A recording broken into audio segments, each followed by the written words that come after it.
Mr. Speaker, last Thursday I was privileged to be invited to join a meeting chaired by the Prime Minister and the Home Secretary, at which we heard from the Community Security Trust about the deeply unfortunate rise in anti-Semitic incidents following the terrorist attack which we marked earlier in our session today. The increase in anti-Semitic incidents recorded by the Community Security Trust and their partners Tel Mama is 494%. It's a melancholy trend, and I know that everyone in this House will join with me in doing everything we can to defeat anti-Semitism and to promote peace and justice. Dame Diana Johnson. I welcome the comments that the Secretary of State has just made, but can I take him to task on some comments he made earlier on? He talked about having conversations with Hull City Council about transport. Of course, this comes after a decade-long refusal of the government to back the electrification of the line to Hull. It also comes after the exclusion of the northern mayors in the debate or the decision to scrap the northern leg of HS2. So why should any of the people in Hull and the East Riding think that they can... Order. It's... No. Please, it's topical. It's important. It has to be short and sweet. Just finish very quickly. So why can they trust what this government ever says to the people of Hull and East Yorkshire? Well, I'm a huge fan of the Right Honourable Lady, and the proof of the pudding will be in the continued engagement that we have with the people of Hull and indeed with their Liberal Democrat Council. Andrew Jones. Thank you, Mr. Speaker. I've been running a campaign in my constituency, Fair Deal for New Estates. Basically, it's to ensure that new estates are completed in a timely manner. And I'm not just talking about the housing, but the play areas, the planting, the drainage, the pavements. So will my honourable friend meet with me to discuss this campaign, which is important locally, but it also is achieving progress for residents in Harrogate and Knaresborough? My right honourable friend is doing an excellent job raising the concerns of his constituents on the floor of the House, and I know that they're shared by many other colleagues. And that's why, through the Levelling Up and Regeneration Bill, we're strengthening planning enforcement powers, including powers to tackle uncompleted developments. I hope his constituents will welcome that, and I'd be pleased to meet him and discuss it in more detail. We now come to the Shadow Secretary of State, Angela Rayner. Thank you, Mr. Speaker. It's a pleasure to face the Right Honourable Gentleman for our first questions. I hope he enjoyed his party conference, cancelling a meat tax that nobody planned, abolishing 7 bins that don't exist, and announcing that they build a series of transport links that already do exist. So not much conference season, but panto season. So I'll keep my question to a problem that definitely does exist. 1 million families are waiting for social housing. How can you justify handing back to the Treasury billions of pounds desperately needed to tackle the housing crisis? Because we spend our money effectively. The Affordable Homes Programme, the £11.5 billion investment that we're making, will lead and has led to investment in social and affordable housing across the country. But the Right Honourable Lady has a challenge when it comes to credibility on social housing. She secured the deputy leadership of our party by saying that the Labour Party should be building 100,000 social homes every year, and yet their current target is 0. Why did she retreat? Rayner. Mr. Speaker, he just comes out with flannel. I think he's auditioning for panto season this afternoon. He can dress it up however he likes. The truth is he couldn't spend this vital funding quickly enough in the middle of a housing crisis. And it's clear the Prime Minister shares the Right Honourable Gentleman's disregard for struggling families. In his hour-long speech in Manchester, the Prime Minister didn't mention housing a single time, not once. But the Housing Minister did tell conference that renters aren't all weed-smoking gangsters, which I'm sure the Minister knows all about that, as he mentioned gangsters earlier today. Can the Secretary of State assure us that, despite the tone of those remarks, the Renters Reform Bill will not be scrapped before the King's speech? Yes, we are bringing reform to the rental market, but I note that at her own party conference, the Honourable Lady shared with the public not just her policies but also her recipe for the future, her recipe in particular for a cocktail called Venom, which apparently contains a bottle of vodka, a bottle of Southern Comfort, 10 blue Wickeds and a litre of orange juice. Well, we know what the real lethal cocktail from the Labour Party is: a mix of unfunded spending commitments, massive borrowing, green-built development and hypocrisy on housing. Dame Andrea Lanson. Thank you, Mr. Speaker. Next year marks the 50th anniversary of the amazing Hope Centre in Northampton that for 50 years has been turning lives around from people who've been homeless, getting them into a home of their own and into a secure job. Will my right honourable friend join me in congratulating all of the staff and volunteers of this amazing charity? Thank you, Mr. Speaker. I am delighted to congratulate the staff and volunteers at the Home Centre for 50 amazing years of supporting vulnerable people in Northampton. This work is critical in meeting the government's commitment to reduce homelessness and to end rough sleeping for good, which is backed by a government investment of £2 billion over 3 years. SNP spokesperson Adam Kazar. Thank you, Mr. Speaker. Mr. Speaker, anti-Semitism is abhorrent. It's hateful, and there must be meaningful legislation to protect Jewish people. And I completely appreciate that the department brought forward the anti-boycott bill to help tackle this. But as the Minister may recall at Bill Committee, it wasn't supported by many human rights organisations and no opposition amendments were accepted. We need to work on a cross-party basis, so the Secretary of State and the Minister meet with me to discuss what support the SNP can provide to tackle the hatred of anti-Semitism. Well, I'm very grateful to the Honourable Lady for the way in which she couched the question. And can I also take this opportunity to thank the First Minister of Scotland, who, in his visit to a synagogue in Edinburgh last week, I think spoke for all of Scotland in expressing his solidarity with the pain being felt by Scotland's Jewish community. And I do look forward to working together on a cross-party basis if we can. Alan Kearns.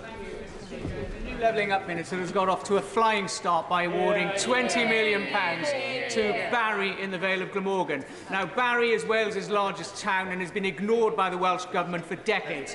What reassurance can my honourable friend give me that local priorities will determine how that money should be spent?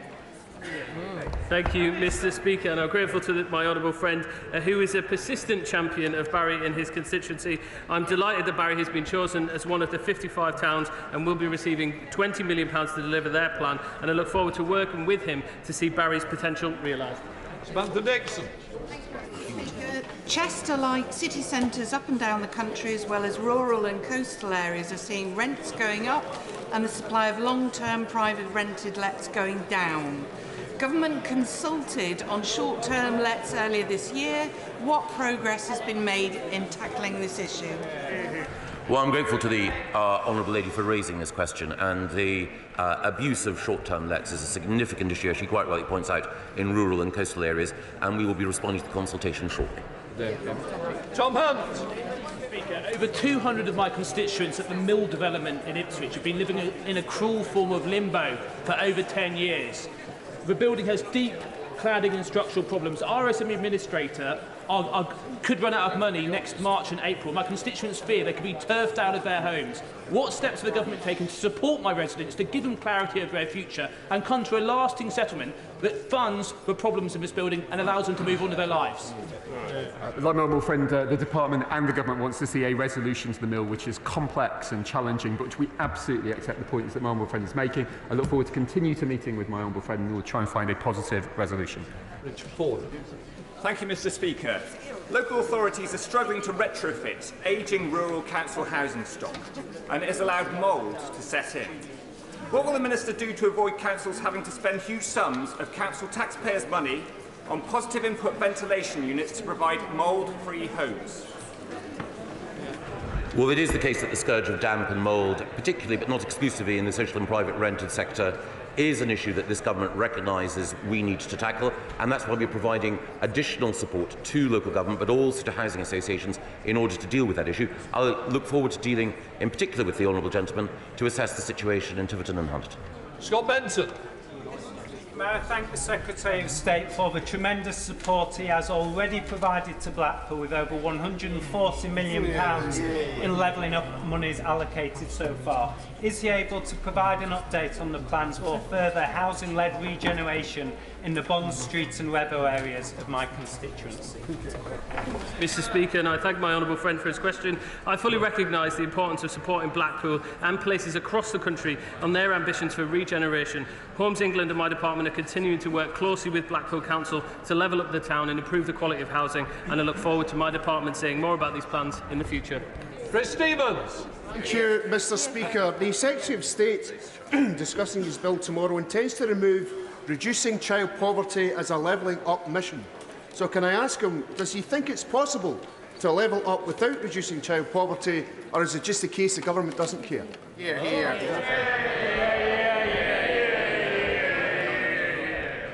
I think that's probably the warmest response that the honourable gentleman has yet received for a question, but it's a very fair one. And of course we care about reducing child poverty, and that's why the steps that we're taking across 12 levelling up missions, including on education and welfare, are designed to reduce poverty across the United Kingdom. Siobhan Bailey. Mr Speaker, Berkeley Town Council have created a much-needed regeneration plan that's going to make it worthy of the tourist attractions nearby, like Berkeley Castle and the Dr Jenner Museum. But we have little faith that the Green and Labour-led District Council will actually get the levelling up bid over the line. It failed before. Their local plans have also been withdrawn. Will the Minister meet with me to discuss the issue? Absolutely. Look forward to meeting with her and visiting her constituency. 4,240 London households alone were evicted last year using the no-fault possession grounds that the government first promised to scrap 4 years ago. How many more households will be evicted before the government meets its promise? Well, we are committed to introducing our Renters Reform Bill, which will end Section 21, something that, when Labour were in government, they did not do. Majesty. Mr Speaker, levelling up is about levelling up all parts of the United Kingdom, north, south, east and west. Areas which did not get levelling up funding in round 1, 2 and the recent announcements like Gillingham Town Centre. Will the Secretary of State visit Gillingham with me and ensure we get our fair share allocation of resources in Gillingham? Either I or one of my junior ministers will join my honourable friend in Gillingham. Fleur Anderson. Thank you, Mr Speaker. 54 months ago, the government promised the Renters Reform Bill. We're trying again to ask. Since then, 10,000 Londoners have been threatened with eviction.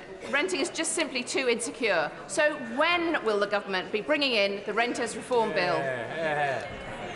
It's a very good question, and I liked it even better when the member for Westminster North asked it. As I explained, we will be bringing forward our legislation shortly.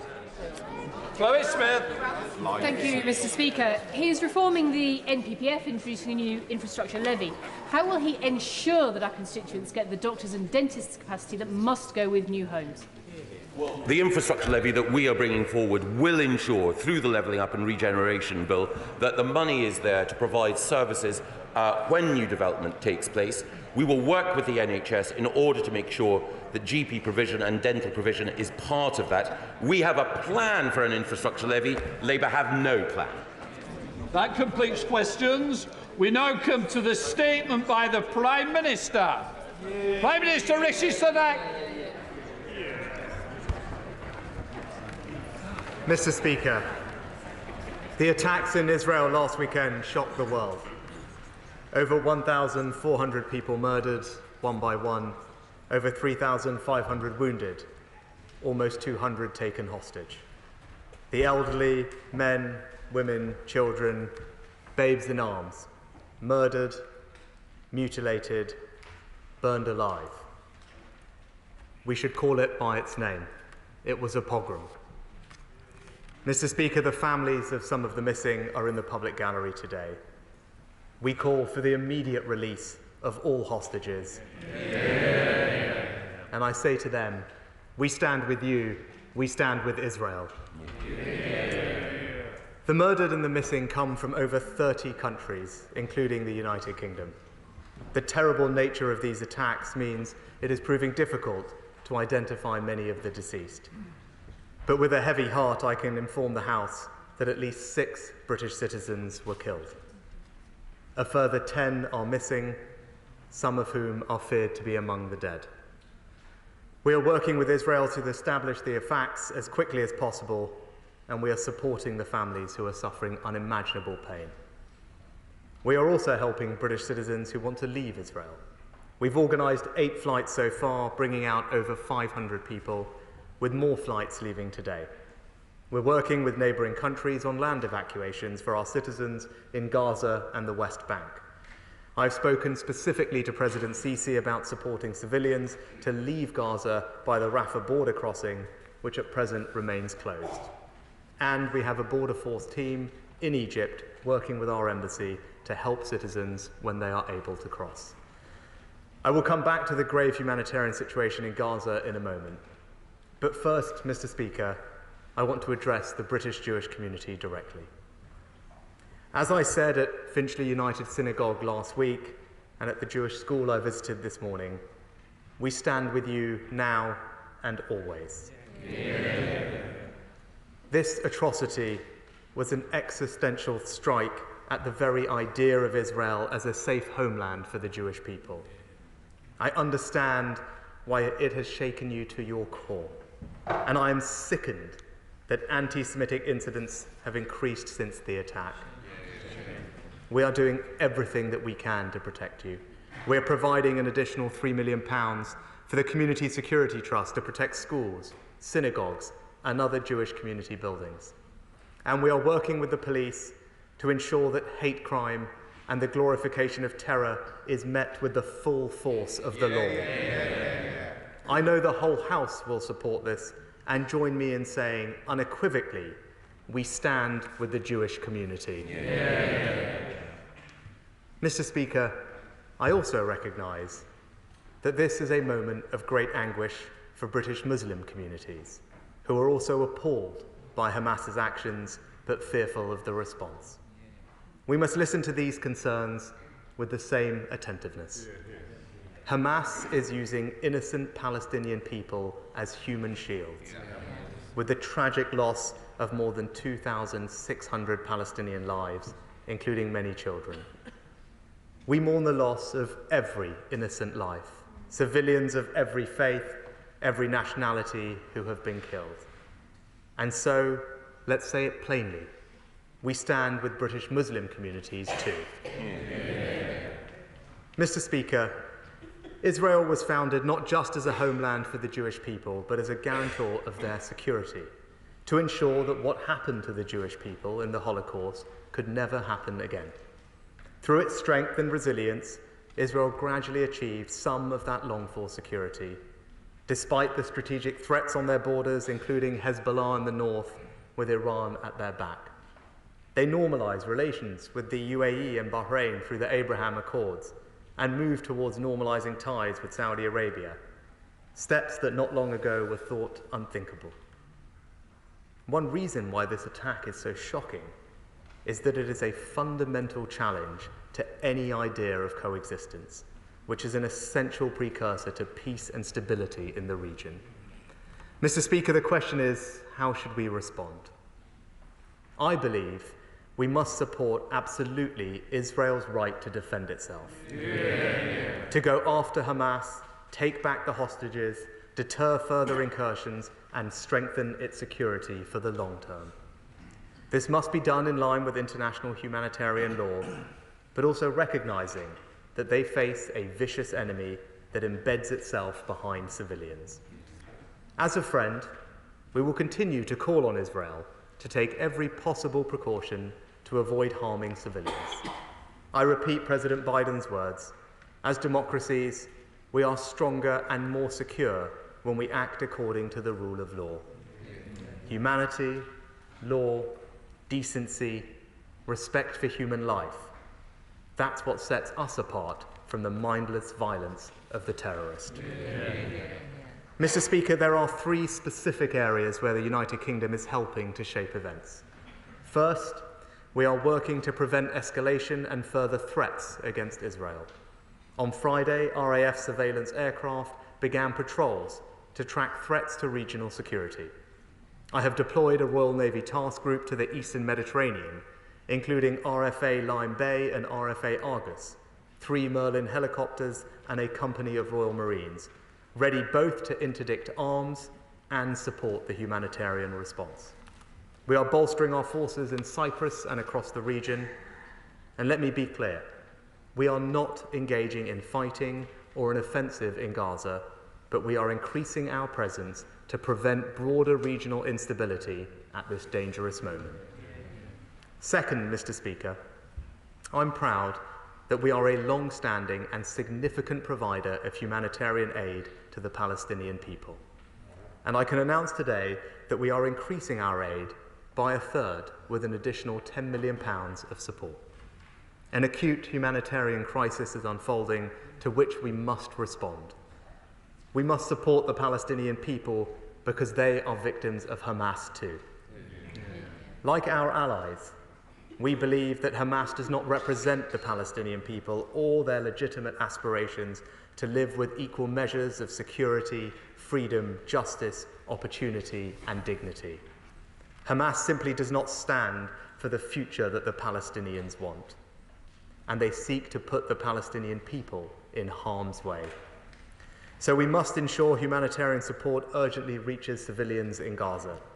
This requires Egypt and Israel to allow in the aid that is so badly needed. We also need to keep the situation in the West Bank in the forefront of our minds at this moment of heightened sensitivity. Earlier today, I spoke to Mahmoud Abbas, the leader of the Palestinian Authority, to express our support for his efforts to provide stability. And third, we will use all the tools of British diplomacy to sustain the prospects of peace and stability in the region. Ultimately, that requires security for Israelis and Palestinians and a two-state solution. So we are increasing our regional engagement. I have spoken with Prime Minister Netanyahu twice in the last week, along with the United States, France, Germany, Italy, and others. My Right Honourable friend, the Foreign Secretary, was the first to visit Israel after the attacks. I met with His Majesty, the King of Jordan, yesterday, a long-time voice of reason and moderation. And I have spoken today with the leaders of Turkey and previously Egypt, and will speak to others in the coming days. Our partners in the region have asked us to play a role in preventing further escalation. That is what we will do. However hard it is, we need to ask the tough questions about how we can revive the long-term prospects for a two-state solution, for normalisation and regional stability, not least because that is precisely what Hamas has been trying to kill. In conclusion, Mr. Speaker, unequivocally backing Israel's right to defend itself, stepping forward with humanitarian support, working to protect civilians from harm, and straining every sinew to keep the flame of peace and stability alive. That is our objective. It is the right approach for the region. It is the right approach for Britain, and I commend this statement to the House. Yeah. We now come to the Leader of the Opposition, Keir Starmer. I would like to thank the Prime Minister for an advance copy of his statement and for the updates the Government has provided to the Labour front bench over the past few days. Mr. Speaker, last Saturday, Israel was the victim of terrorism on an unimaginable scale. The senseless murder of men, women, children, even babies. The horrors of hostage-taking. Music festivals turned to killing fields. Innocent Jews slaughtered within their own kibbutz. An attack with no cause other than bloodshed. Mr. Speaker, I'm sure that over the last few days, every member of this House has seen images from this crisis that will never be unseen. Tiny bodies wrapped in bundles in Israel and now in Gaza. Mothers and fathers grieving, Israeli, Palestinian, Muslim, Jew. The innocent dead. As in any time of grave crisis, it is crucial that this House speaks with one voice in condemnation of terror, in support for Israel in its time of agony, and for the dignity of all human life. Because, Mr. Speaker, Hamas do not wish to see peace in the Middle East. They just want to see Israel wiped off the map. But Hamas are not the Palestinian people, and the Palestinian people are not Hamas. So Labour stands with Israel. Britain stands with Israel. The attack is ongoing. Terrorists are at large. Hostages are still being held, some of them British citizens. Israel has the right to bring her people home, to defend herself, to keep its people safe. And whilst Hamas has the capability to carry out attacks on Israeli territory, there can be no safety. As Secretary of State Blinken said last week, we democracies distinguish ourselves from terrorists by striving for a different standard, even when it is difficult. He is right. And as the Prime Minister has said, there is an acute humanitarian crisis unfolding. Israel's defence must be conducted in accordance with international law. Civilians must not be targeted. Innocent lives must be protected. There must be humanitarian corridors. There must be humanitarian access, including food, water, electricity and medicines, so that hospitals can keep people alive and so that innocent people do not needlessly die. And there must be proper protection for all those who work selflessly, so aid can be delivered to victims. Mr. Speaker, there can be no doubt the responsibility for this crisis lies with Hamas. They have no interest in Palestinian rights, no interest in the security of the people of Gaza. They unleash terror, then hide among them women and children used as human shields, hostages held who should be released. They are destroyers of lives, of hope, of peace. And we cannot give them what they want. We must keep striving for a two-state solution, a Palestinian state alongside a safe and secure Israel. We cannot give up on that hope, cannot let Hamas brutality be a catalyst for conflict in the wider region. Engagement between Israel and Arab nations must be strengthened, not abandoned.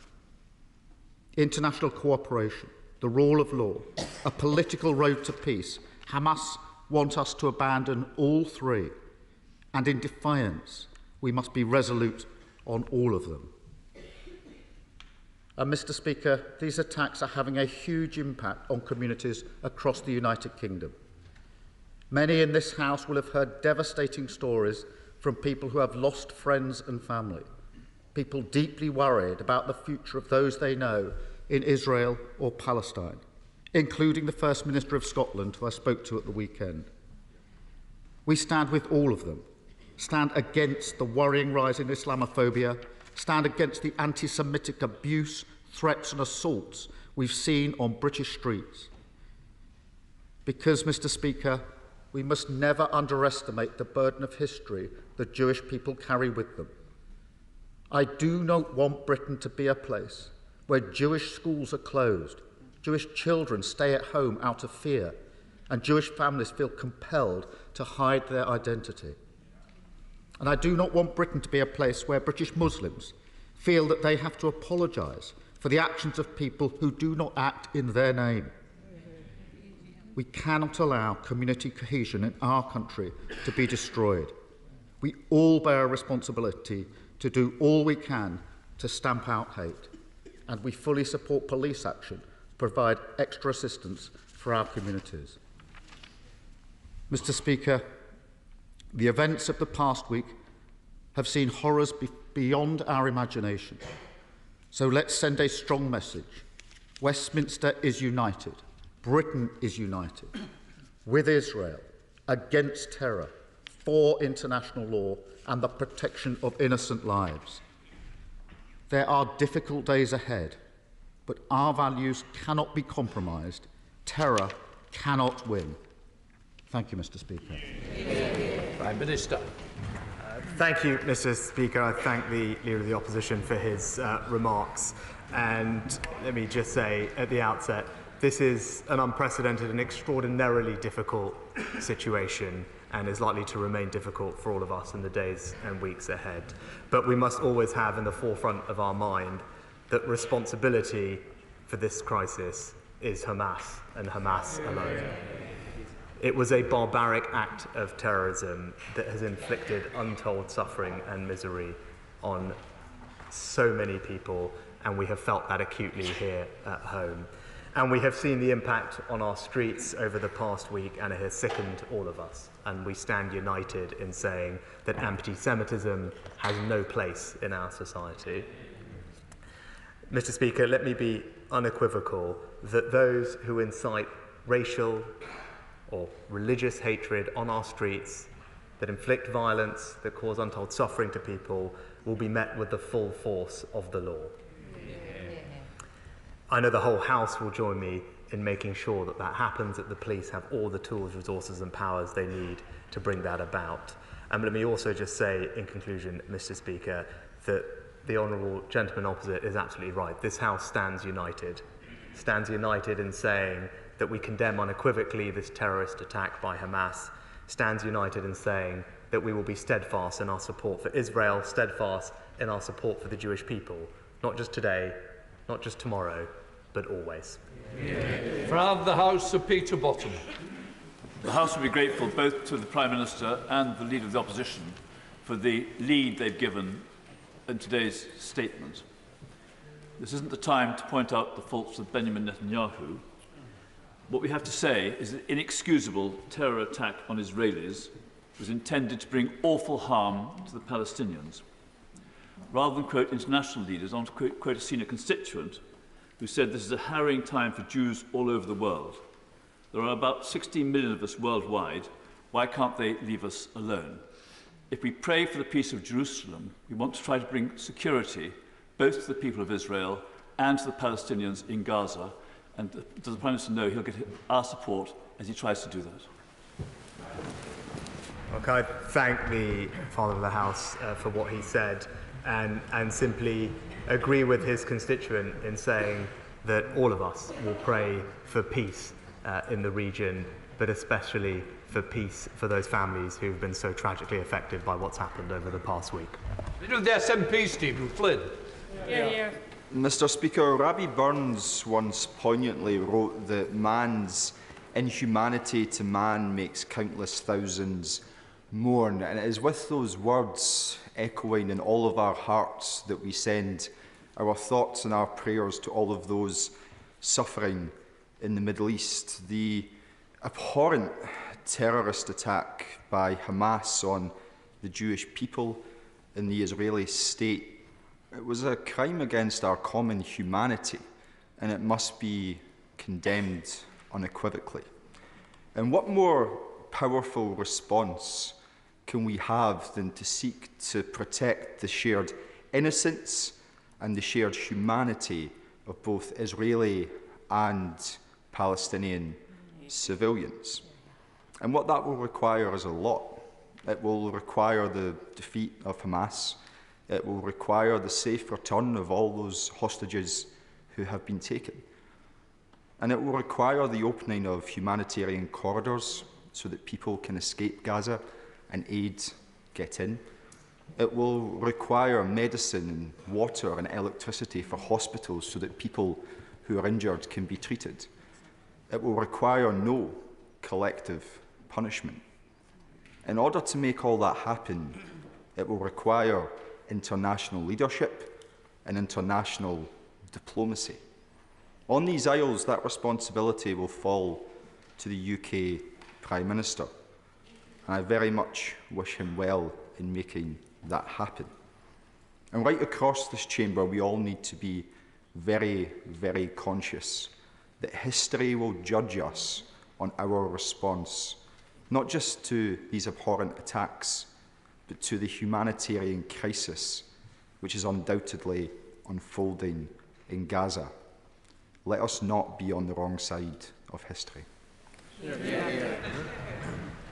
Mr. Speaker, I thank the honourable gentleman for his remarks and would agree with him that this crisis does demand that the United Kingdom steps up diplomatically to make a difference, to bring about peace and stability, and that is what we have done over the past week. As I alluded to in my statement, Foreign Secretary being the first person to visit Israel and had spoken to multiple of his counterparts, and myself in the same vein, working with allies across the region to make sure that we can work together to bring about a successful and peaceful resolution, but also recognising the scale of the humanitarian situation that is unfolding and playing a leading role in helping to alleviate it, not least with our announcement today of considerably more aid for the Palestinian territories, building on our strong track record as one of the leading providers of aid to the region, and that will continue. Theresa May. Thank you, Mr. Speaker. The attack on Israel by Hamas terrorists was barbaric. Terrorists must be defeated, whoever they are, wherever they are. Can I commend my right honourable friend and the Foreign Secretary for the stance that the government has taken in support of the Jewish community here in the UK, in support of Israel and its right to defend itself. I welcome the Prime Minister's statement that action must be taken in line with international humanitarian law. But will he commit today that the government will leave no stone unturned in its efforts to prevent regional escalation of the conflict? And in doing so, will he reflect on the role of Iran? I thank my right honourable friend. I can give her that reassurance. It's something that we've discussed extensively with partners in the region, but also why last week I deployed surveillance aircraft and assets to the Mediterranean. They are already engaged with ensuring that arms shipments do not find their way to people like Hezbollah, and that Iran does not see this as an opportunity to escalate the conflict. That support that we've put in the region has already been welcomed with our partners, which share our aim in ensuring that this is constrained to dealing with Hamas and what they have done. No one wants to see any escalation, and again, that is something that Prime Minister Netanyahu and I discussed, and he very much agrees that his objective here is to deal with Hamas and not to see this spread more widely. Ed Davey. Thank you, Mr. Speaker. The scale of Hamas's terrorist attacks have been utterly horrifying, and the atrocities they have committed are truly sickening. We stand with the people of Israel and with the Jewish community who are grieving and are afraid. We call for the unconditional release of all hostages, and we urge the government to finally prescribe as a terrorist organisation the funders of Hamas, Iran's Revolutionary Guard. Mr. Speaker, Israel unquestionably has the right to defend itself and its citizens. That means targeting Hamas, not innocent civilians, in line with international law.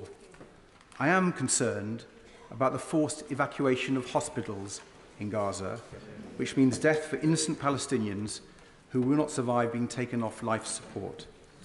The World Health Organization has said this may be a breach of international humanitarian law. So can the Prime Minister set out what advice he's received on this matter?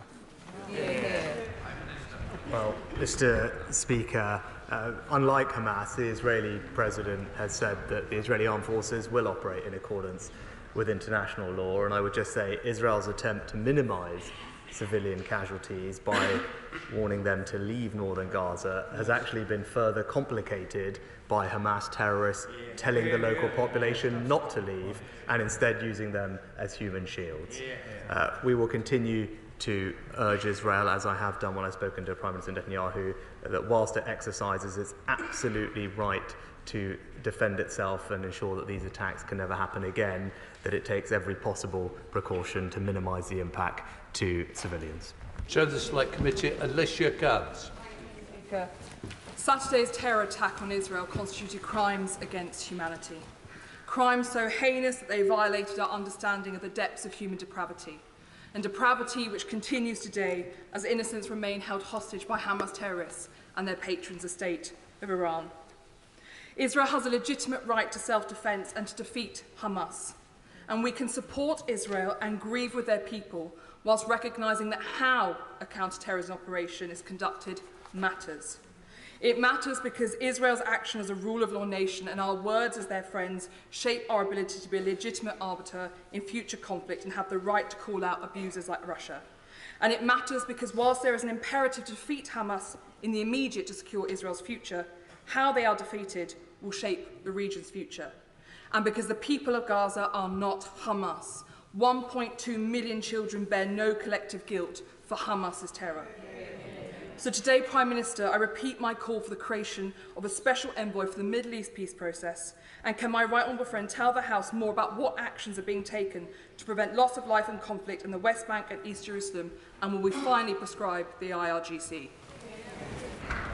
Well, Mr. Speaker, with regard specifically to the West Bank, this is something that I spoke to the President of the Palestinian Authority this morning about, Mahmoud Abbas, but also yesterday to His Majesty the King of Jordan, and we discussed the measures that are necessary, the support that the UK can provide to ensure the strong stability of the West Bank. No one wants to see the situation escalate there. Can I assure my honourable friend that we are in active dialogue with both of those partners to see how we can help bring that stability to the West Bank, and indeed it's something I also will continue to discuss with Prime Minister Netanyahu. It's important that the West Bank remains calm, and that's what we will help to bring about.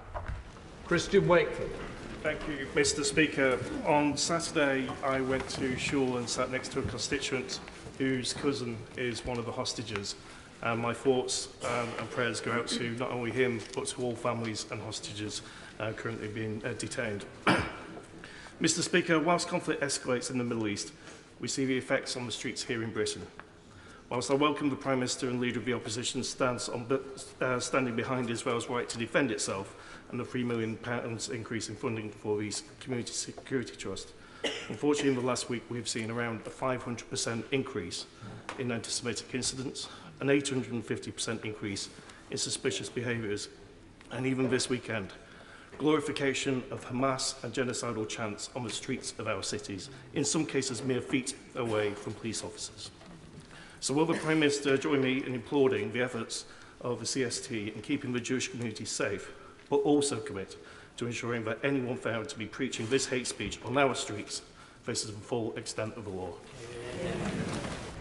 Mr. Speaker, I can give the honourable gentleman that assurance. I met with the CST and police chiefs last week in Downing Street, not just to provide extra funding, but to reiterate that there is zero tolerance in the United Kingdom for anti-Semitism. It is tragic that we have seen a significant increase in incidents over the past week, but those who perpetrate these crimes will be met with the full force of the law. Nadeem Zahali. I want to add my voice to all those who stand with Israel and her inalienable right to defend herself against an unspeakable crime. As someone born in the Middle East, as a father, as a human, it was too painful to watch. Mr. Speaker, Israel has to take the necessary steps to root out this evil virus of fundamentalism and has so clearly infested those in Hamas and, of course, destroy it. And just as we stood together against ISIS, we will stand together again. But my request to my honourable friend is that when this has been done, that the UK can encourage Israel to set out for all to see the positive actions it will take to change the reality in Gaza once and for all. Gaza and the world will need Israel to show her best self after this war. I thank my honourable friend for his powerful statement, but also agree with him. We must think about the future, and in spite of this awful tragedy, we can't lose sight of the better future that we all want to strive for. And indeed, my conversations with leaders have already been thinking about that. It's something I raised with the Prime Minister of Israel as well. We all want that better future for the Israeli and Palestinian people, and hopefully out of this tragedy, we will find a way to move closer towards it. Richard Berger. Thank you very much, Mr. Speaker. The massacre of Israeli civilians was a heinous act of terrorism which we all utterly condemn, and the hostages must be released immediately. Mr. Speaker, in the words of the United Nations General Secretary, the horrific acts by Hamas do not justify responding with collective punishment of the Palestinian people. But that is what we're seeing in Gaza. Civilian areas bombed, food, electricity, water, medicines, all cut off. Such collective punishment is a war crime under the Geneva Conventions. So will the Prime Minister take this opportunity to make clear to the Israeli government that this collective punishment of Palestinian civilians must end immediately? Well, Mr. Speaker, I'd say gently to the honourable gentleman that I actually believe that we should support absolutely Israel's right to defend itself and to go after Hamas, and recognising that they face a vicious enemy that embeds itself behind civilians. Now, of course, Israel will act within international humanitarian law, and as a friend, we will continue to call on Israel to take every precaution in avoiding harming citizens, but we must acknowledge always the responsibility for what is happening here is Hamas, and Hamas alone. Stephen Crabb. Thank you. And Mr. Speaker, can I thank you for the step you took at the beginning of last week in lighting up this palace in the colours of blue and white as an act of solidarity with the Israeli victims of Hamas terrorism. I know it was appreciated by those British families who are mourning loved ones who were slain in that action, and also by families who are living with unimaginable fear right now because they have family members taken hostage in Gaza, and some of those family members are with us in the gallery this afternoon.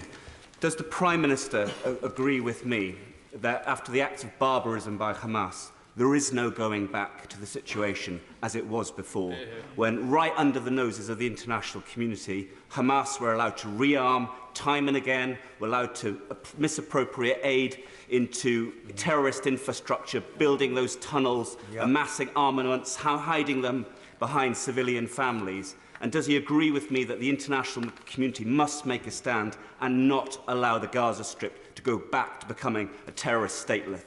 Well, can I first of all thank my honourable friend for everything he does to support the Jewish community here and overseas, and I agree with him. No country can or would tolerate the slaughter of its citizens and simply return to the conditions that allow that to take place. Israel has the right, indeed the obligation, to defend itself and to ensure that this never happens again.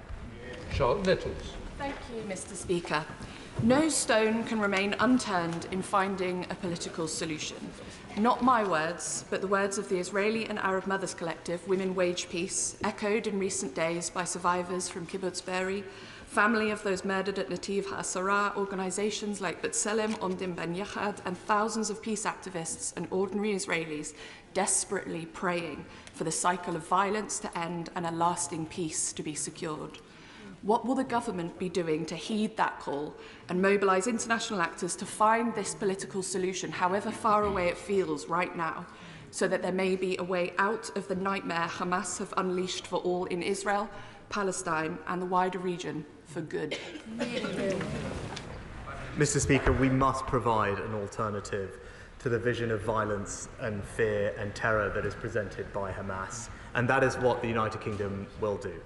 Standing with Israel, but also working together with its people and our allies across the region, all of those who remain committed to a vision of a more peaceful, more integrated, more secure and more prosperous Middle East. That's what we will work towards. Crispin Blunt. Thank you, Mr. Speaker. Can I welcome my right honourable friend's statement, and in particular his urging of the State of Israel to act in line with international humanitarian law, and particularly welcome his call for Israel to take every precaution to avoid harming the civilians.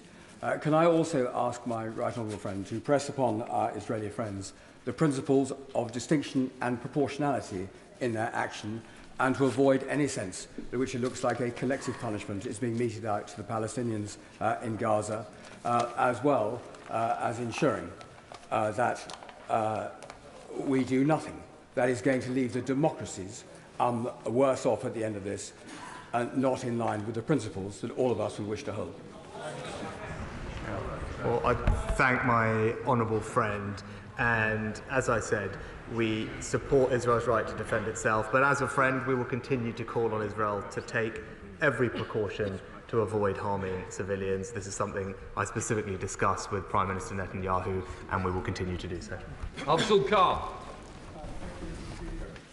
A 6-year-old Palestinian child was murdered in Chicago because of his Muslim faith and as a response to the war between Israel and Hamas. In the last week, we have seen a sharp rise in Islamophobia rhetoric and the dehumanization of Palestinians, and tragically, yesterday we saw the consequences of this in the murder of this little boy.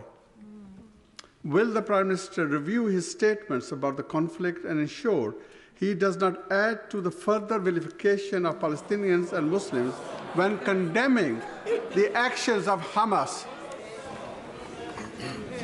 Mr. Speaker, I just gently urge the honourable gentleman to examine what I said from this dispatch box earlier, particularly about standing with the British Muslim community at this difficult time. We will not tolerate, Mr. Speaker, anti-Muslim hatred in any form, and will seek to stamp it out wherever it occurs.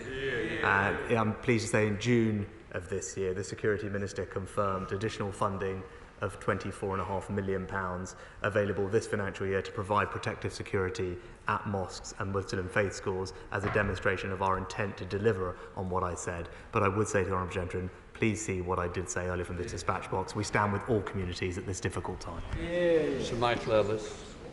Speaker, in the long litany of attacks against Jews around the world, this is the single most murderous attack on Jews since the end of the Holocaust in 1945, and his support for the Jewish community in this country and for Israel has been heroic. This is an historic moment, and the response of His Majesty's government has been all anyone could have asked. Will the Prime Minister agree that Israel has acted entirely in accordance with international law, despite Hamas using human shields and every type of horrific provocation? And Israel not only has a right to defend itself, but in fact a duty to defend its people from sadistic and vicious murderers. I think my honourable friend makes an excellent point. It does not just have the right, it does have a duty. One only needs to imagine if a similar incident had occurred in our country, what we would do to secure the safety and security of our citizens. That is what Israel is doing, and they have, as I said, every right and every duty to do so, and they shall have our support as they do. Julie Elliott. Thank you, Mr. Speaker. I condemn unreservedly the actions of Hamas and the horror that has unfolded in the region, and ask that the hostages are returned safely as soon as possible. However, the reality of the evacuation order on the ground, speaking to aid workers based in Gaza, is that people cannot get out. People who are ill, frail, in hospitals, or just getting old cannot get out. And actually, this morning I've spoken to aid workers where people are returning from southern Gaza to northern Gaza because they have no water, there's nowhere to go, they can't escape. Can I ask the Prime Minister to urge the Israeli government to bear in mind the reality of ordinary Palestinian people living in the nightmare that is unfolding around them through no fault of their own? Mr. Speaker, as I said, we've spoken, and I've spoken to President Sisi about the importance of the Rafah crossing being open for humanitarian purposes. We'll continue to do so, and also about the importance of allowing humanitarian aid to flow into Gaza, and the announcement today of more support will hopefully make a difference. But again, I would just contrast Israel's attempt to minimise civilian casualties by warning people to leave Gaza compared to Hamas, which is urging the local population to stay and use them as human shields. It's unacceptable, and we should call it out for what it is. Andrew Percy. Mr. Speaker, every tragic loss of life in Gaza is the responsibility of Hamas and Hamas alone, and some people in this place would do well to remember that fact, Mr. Speaker. A week on from these pogroms, what did we have on the streets of Britain? Some people attending pro-Palestinian marches, holding up banners in support of terrorists, whether it be hang gliders, whether it be chanting anti-Jewish chants, whether it be supporting the racist BDS movement, or in the case of a protest in Glasgow, reminding Jews where they were in 1940. Jews need no reminder of where they were in 1940, Mr. Speaker. These scenes are deeply distressing to British Jews, and many British Jews do not believe the police are going to take action. So can I urge the Prime Minister to look at what some of our European partners are doing and looking at taking stronger action against some of these marches? Yeah, well said, Andrew. Well, Mr. Speaker, can I thank my honourable friend for everything he does to support the Jewish community in our country, and let me join with him in saying these acts are appalling, and I want to make sure that we provide security and release and relieve that anxiety to the Jewish community here in the United Kingdom, which is why I took steps very quickly last week to provide that reassurance. And I am clear, where people incite racial or religious hatred, or where people's conduct is threatening, abusive or disorderly, or causes distress to others, we expect the police to take action, and that those committing those crimes should face the full force of the law. Imran Hussain. Thank you, Mr. Speaker, and I join this House in its condemnation of the bloodshed in Israel and Palestine. Mr. Speaker, the 2 million Palestinians in the open-air prison of Gaza faced a dire humanitarian emergency long before today. Yet indiscriminate airstrikes and siege tactics have turned what was a critical emergency into a devastating catastrophe. Will the Prime Minister make it clear to the Israeli government that laying siege to civilians in Gaza by cutting food, water, power and medical supplies, and indiscriminate airstrikes killing civilians is in clear violation of international law. And just what is the international community doing to stop the horrific and inhumane treatment of Palestinians? Well, Mr. Speaker, I again just gently point out to the honourable gentleman that the entity responsible for the suffering we are seeing is Hamas, and Hamas. Now, of course, we in the international community will do our best to alleviate the impact on innocent people, which is why today we've announced further aid to the region. We will make sure that we provide as much humanitarian support as we can, and indeed in all our conversations with leaders around the region, we're discussing the humanitarian situation and finding ways to work together to alleviate the impact on innocent lives, and that's what we will continue to do. Sir Julian Lewis. Speaker, does the Prime Minister accept that what Hamas did was not terrorism for its own sake, but an act of calculated barbarism with a strategy behind it? And does he agree with me that that strategy is to ensure that whereas the present war will not feature Egypt and Jordan as enemies of Israel, as was the case in previous wars, their strategy is to try and prevent similar peace agreements with countries like Saudi Arabia? And finally, does he accept that Hamas is a creature of a client state of Russia? And while we're talking about this, we must remember that Russia is still at war in Ukraine. Well, I thank my honourable friend, and he's right to point to the broader situation and right to welcome the progress that had been made on normalisation between Israel and other countries in the region, which speaks to the brighter future that all of us hope we will see one day. But let me reassure him on our support for the Ukraine. We all remain committed to that, and just this Friday I was at the GEF summit in Sweden talking with our Northern European, Scandinavian, Baltic partners and hearing directly from President Zelensky about how we in the GEF will continue to support Ukraine over the coming year, so he can be reassured that we are able to do both. Don Butler. Thank you, Mr. Speaker. Prime Minister, Noam Sagi, his wife Mikhail and their son are here today and they're watching you give your statement. Ada Sagi, Noam's mum, has been taken hostage by Hamas on Saturday the 7th of October from her home and is currently being held in Gaza. Ada booked a ticket to the UK to celebrate her 75th birthday. Noam has written to you asking for your immediate intervention and assistance. Joe Biden has made personal calls to his citizens. I'm asking if you will please, and remember the family are watching you, Prime Minister, will you please just spare 5 minutes, just 5 minutes to have a quick conversation?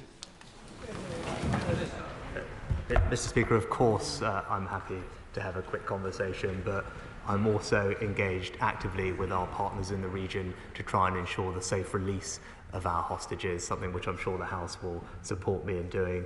Any which way we can, we will use all the tools at our disposal to ensure their safe return, not just for the Honourable Lady's constituent, but all of those British nationals and others who have been taken by Hamas at this appalling act. They should know that we are doing absolutely everything we can to try and bring them back home as safely and as quickly as possible. Priti Patel.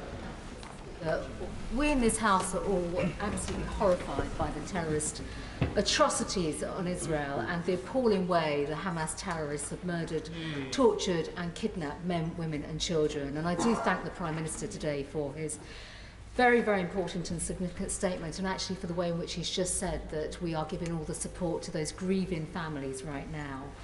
That is absolutely paramount. Could the Prime Minister explain through his conversations with President Sisi how the opening of the border crossings between Gaza and Egypt on humanitarian grounds will be undertaken in a way that prevents the Hamas terrorists from leaving and potentially creating further atrocities in the region? My honourable friend makes an excellent point, and that is why there is complexity to opening the Rafah border crossing, but she should be reassured we're engaged in those conversations, both with the Egyptians and other partners, including the Americans, to find a safe way to open that crossing, both ideally for the evacuation of British nationals that may be in Gaza, but also to provide humanitarian support into Gaza, which I know we would all like to see happen. Sarah Chet. Thank you, Mr. Speaker. The International Committee of the Red Cross stated that hospitals in Gaza risk turning into morgues without electricity. The UNRWA Commissioner General has also said their colleagues in Gaza are no longer able to provide humanitarian assistance, and the number of people seeking shelter in UNRWA facilities in the south is absolutely overwhelming. Some civilians have no choice but to stay in the north of Gaza and must be protected at all times. So, Prime Minister, what conversations have you had with your Israeli counterpart on creating safe zones and humanitarian corridors in Gaza? Has the Prime Minister raised the urgent need to prevent atrocities on all civilians? And will the Prime Minister increase financial support to UNRWA and the surrounding host nations as the increasing needs of refugees from Palestine will only, sadly, increase? Mr. Speaker, I'm proud that over the past few years we've been one of the leading donors to the United Nations Works and Relief Agency, accounting for about 10% of all their support to the region. And again, today we announced an increase in our humanitarian support by around a third, and we will work with the relevant partners to see how best for that funding to make a difference in the region as quickly as possible. Bob Blackman. Thanks, Speaker. And can I thank you for allowing us a 1-minute silence to reflect on the victims in the Middle East that have taken place. There can be no greater contrast between the actions of the IDF, who attempt to prevent the loss of civilian life, compared to the sheer brutality of the terrorists who kill and maim as many people as they possibly can. There can be just no comparison between those two aspects. This operation by the terrorist group Hamas was clearly well planned, well resourced, well equipped, and had been planned for many months.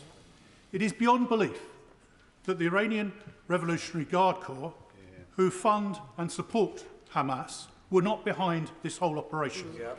So will my right honourable friend now take the action that the whole House has asked him to take, and that's to prescribe the IRGC in its entirety?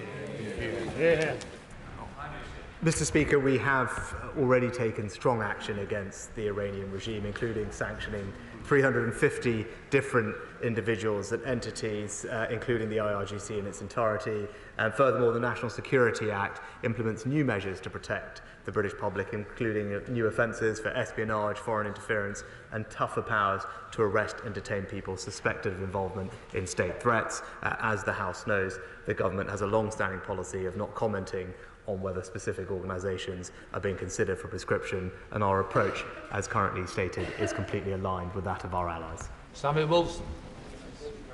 The Israeli government has the right, indeed the duty, to protect its civilians against these bloody terrorist attacks, and we wish the Prime Minister well in his advice and his guidance to the Israeli government to achieve the aims which they need to achieve in protecting their citizens.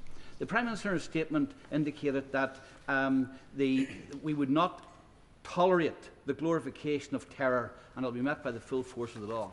Will you therefore join my condemnation of the Irish language school in West Belfast, where the students had pro-Palestinian demonstrations this week?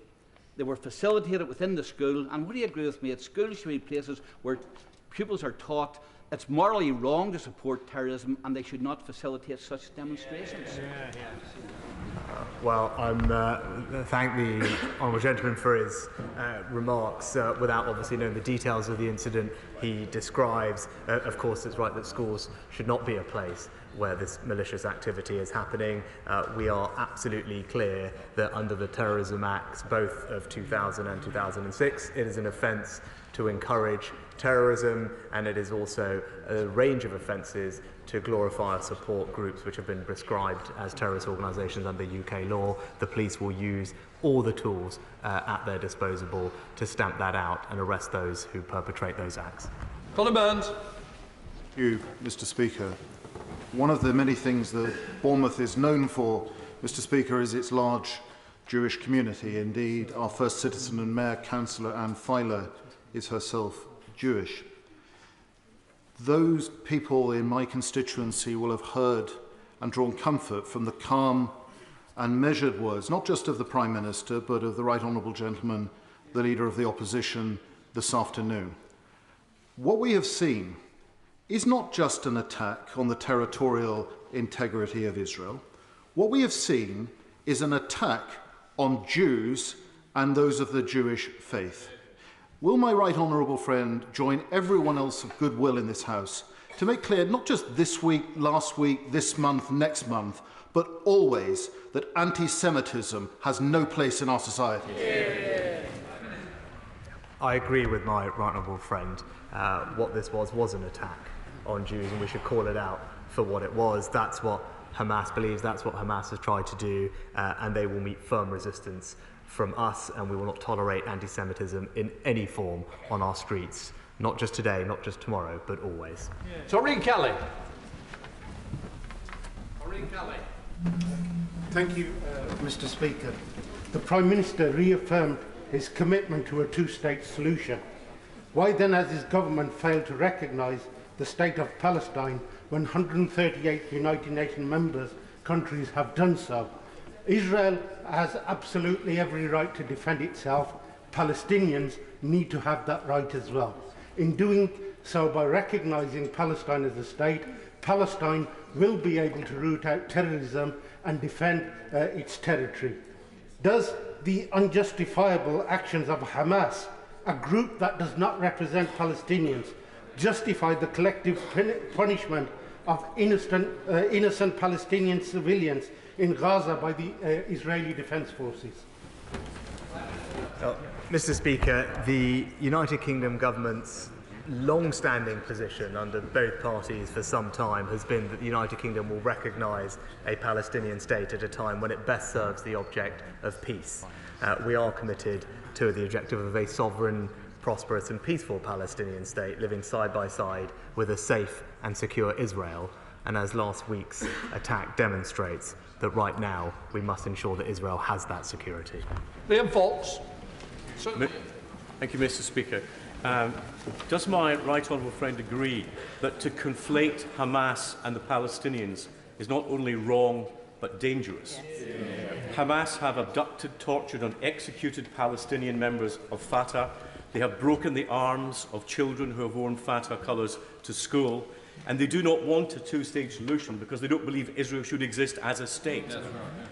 But if the fingers on the trigger were Hamas, the strings being pulled were from Tehran.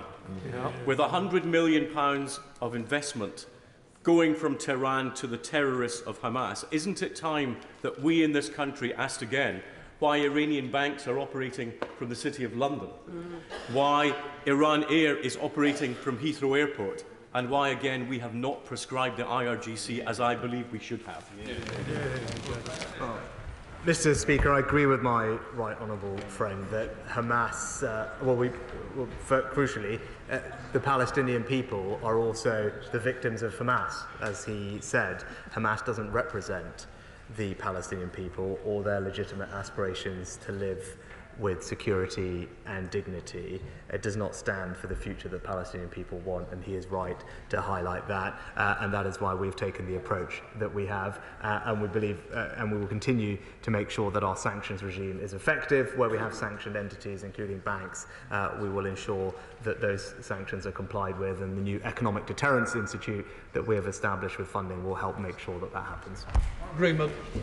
Speaker, I'd like to join with others and condemn the atrocities of Hamas, and my thoughts are with all of those affected by the conflict in Israel and Gaza. One of my constituents, a UK national, is trapped in Gaza, having travelled there on Friday the 6th of October. I'd like to thank the Prime Minister, the Foreign Secretary, FCDO staff and Labour's front bench for the work that they've been doing to try and bring my constituent home. I wrote to the Secretary of State on Friday to update him regarding my constituent's whereabouts, so I asked the Prime Minister and the Secretary of State to redouble their efforts to bring my constituent home, ensure the safe passage of all other UK nationals trapped in Gaza, and to work to support people both in Gaza and Israel caught up in this terrible conflict. Can I thank the Honourable Lady for her question and express my sympathies to her constituent and their family. We are in touch with all those families that have registered with the Foreign Office to provide consular assistance to them. Obviously, the situation in Gaza is difficult, but we're doing everything we can, not least our conversations with the Egyptians about the Rafah crossing. But we have preemptively deployed a border force rapid deployment team to Egypt so that when and if the crossing is opened, we are able to extract our citizens and bring them home. And that is something that I've also explicitly discussed with President Sisi to receive assurances from the Egyptians that they will allow safe passage of British nationals when the time allows, and she can rest assured that for her constituent and all others that are trapped, we will continue to do everything we can to support them. Mr Speaker, modern media brought the full horror of the profoundly evil crimes committed against the State of Israel into all our homes, and it's also now bringing the unfolding horror of the human catastrophe taking place in Gaza into our sitting rooms as well. In his statement, the Prime Minister indicated that Israel and Egypt are denying access for humanitarian aid into Gaza. What possible reason could they be giving for that? Mr. Speaker, as we heard previously, there are complexities with ensuring the safe opening of the Rafah crossing, and we're having conversations both with the Israelis and the Egyptians and other partners to see how best we can provide humanitarian assistance to the region, not least with the deployment of our Royal Navy assets, which will arrive over the course of the coming week, but also the increase in the aid funding that we've announced today that will provide support to people in the region. Naz Shah. Thank you, Mr. Speaker. The use of white phosphorus in a densely populated area against civilians is illegal. Both Amnesty International and Human Rights Watch have reported the use of white phosphorus against civilians in Gaza. Can I ask the Prime Minister, has the British Foreign Office received confirmation of any such reports, and if such weapons have been used against civilian populations in Gaza, what will his response be? Well, Mr. Speaker, of course we keep everything under review, but I'm not going to comment on or speculate on reports where we do not have full access to information or are unable to verify facts. Manchester. Mr. Speaker, I very much welcome the Prime Minister's statement of the three-step approach. Terrorism is terrorism. And as somebody who comes from a Muslim background, can I just say this? With regards to the actions that we saw with regards to Hamas, they were clearly terrorist and barbaric, and therefore everything must be done to confront that terrorist organisation. I say this to the Prime Minister with regards to the previous work I did as the former envoy for freedom of religion or belief, working with people from the Muslim, Jewish and the Christian faith. We worked together to tackle intolerance against all people of all faith. On the specific point with regards to the conversation he's had with King Abdullah, Hamas will be defeated. The question is, who replaces Hamas in Gaza? Has he had conversations with King Abdullah with regards to if President Mahmoud Abbas and the Palestinian Authority is prepared to step in with the support of international partners and humanitarian assistance, because everything must be done to preserve human lives and find a two-state solution in this matter? Can I thank my honourable friend for his excellent question and reassure him that that is exactly part of the conversation that I've had both yesterday with the King of Jordan but also today with President Abbas. We do need to provide stable leadership in Gaza once Hamas has hopefully been removed, and that thinking is already happening amongst us and our partners. Ms. Savile Roberts. Like Cymru, I condemn the atrocities of Hamas, and our thoughts are with all the Israeli and Palestinian civilians killed, injured or bereaved in this horrific conflict. International humanitarian law exists for a reason, to safeguard all civilians, universally. Among these rights is the right to water. Fuel is necessary for many people in Palestine to have safe drinking water. Without clean water, people will die. He has announced humanitarian support today, which I welcome. As a close ally of Israel, what steps has he taken to urge Israel to comply fully with international law, including by supplying essential fuel to Gaza? Mr. Speaker, as I said previously, as a friend, we will continue to call on Israel to take every precaution to avoid harming civilians, and we will continue to do everything we can to provide humanitarian support to those affected. Ian Duncan Smith, Sir Ian. Mr. Speaker, can I commend my right honourable friend for his calm leadership through the last few days, and and that also of the Leader of the Opposition too. Can I just say that some people forget that the reason we defend Israel's right to exist and its security is that 6 million Jews were murdered by a perverted ideology, and we must never return to that again. That's why we stand with Israel in its time of absolute need. But I don't know whether he saw this. But over the weekend, I have a Jewish sister-in-law, and she was quite clear that she has never felt more threatened than over the weekend when people took to the streets waving flags bearing Hamas's crest on them, calling out to sweep Israel from the river to the sea. Is all about getting rid of Jews in Palestine. There is no other question. So we really have to be very clear that we have to protect these Jewish people here who are British citizens, and we must stamp out anti-Semitism. And I therefore ask my right honourable friend whether now we'll redouble our efforts to make sure that if ever that happens again, those people bearing those flags, hurling that abuse, will be arrested and prosecuted with the full strength of the law. Well, I thank my honourable friend for his excellent contribution, and he is right. There is no place for demonstrations, convoys, or flag waving on British streets that glorifies terrorism or harasses the Jewish community. That's why I met last week with police chiefs and the Community Safety Security Trust in Downing Street to discuss how better we can protect the Jewish community at this time and police these protests appropriately. And I'm pleased that that work is ongoing, but of course we will remain engaged with all partners to, as he said, anyone who breaks the law should see them be met with the full force of the law and be swiftly arrested. And I'll also reassure him that many people will have seen incidents online and footage of scenes that are simply unacceptable. The police are currently reviewing that footage, and where possible and where they can, they will further arrest those responsible. Thank you very much, Mr. Speaker. The acts of terror that were committed by Hamas were horrifying, and our prayers go out to everyone affected, both in Israel and across the world, and those who are here in the House today. Israel is seeking justice, but innocent Palestinians must not pay the collective price. I urge the Prime Minister to seek guarantees from the Israeli government on 4 crucial points. Firstly, that incendiary weapons will not be used in civilian areas. Second, that hospitals and medics will not be targeted. Third, that food, water and electricity supplies must be immediately restored. And finally, we must not see military occupation and annexation of Gazan land. Mr. Speaker, I'm confident that the Prime Minister of Israel does not want to see any regional escalation beyond dealing with Hamas, and as a friend we will continue to call on Israel to take every precaution to avoid harming civilians. Jonathan Chinodgley. Thank you, Mr. Speaker. Since the Hamas terrorist attack, the unequivocal government support and concern for the safety and welfare of the UK Jewish community has been extremely well received by the Jewish community. And no one has shown greater care than my right honourable friend, who I would like to thank.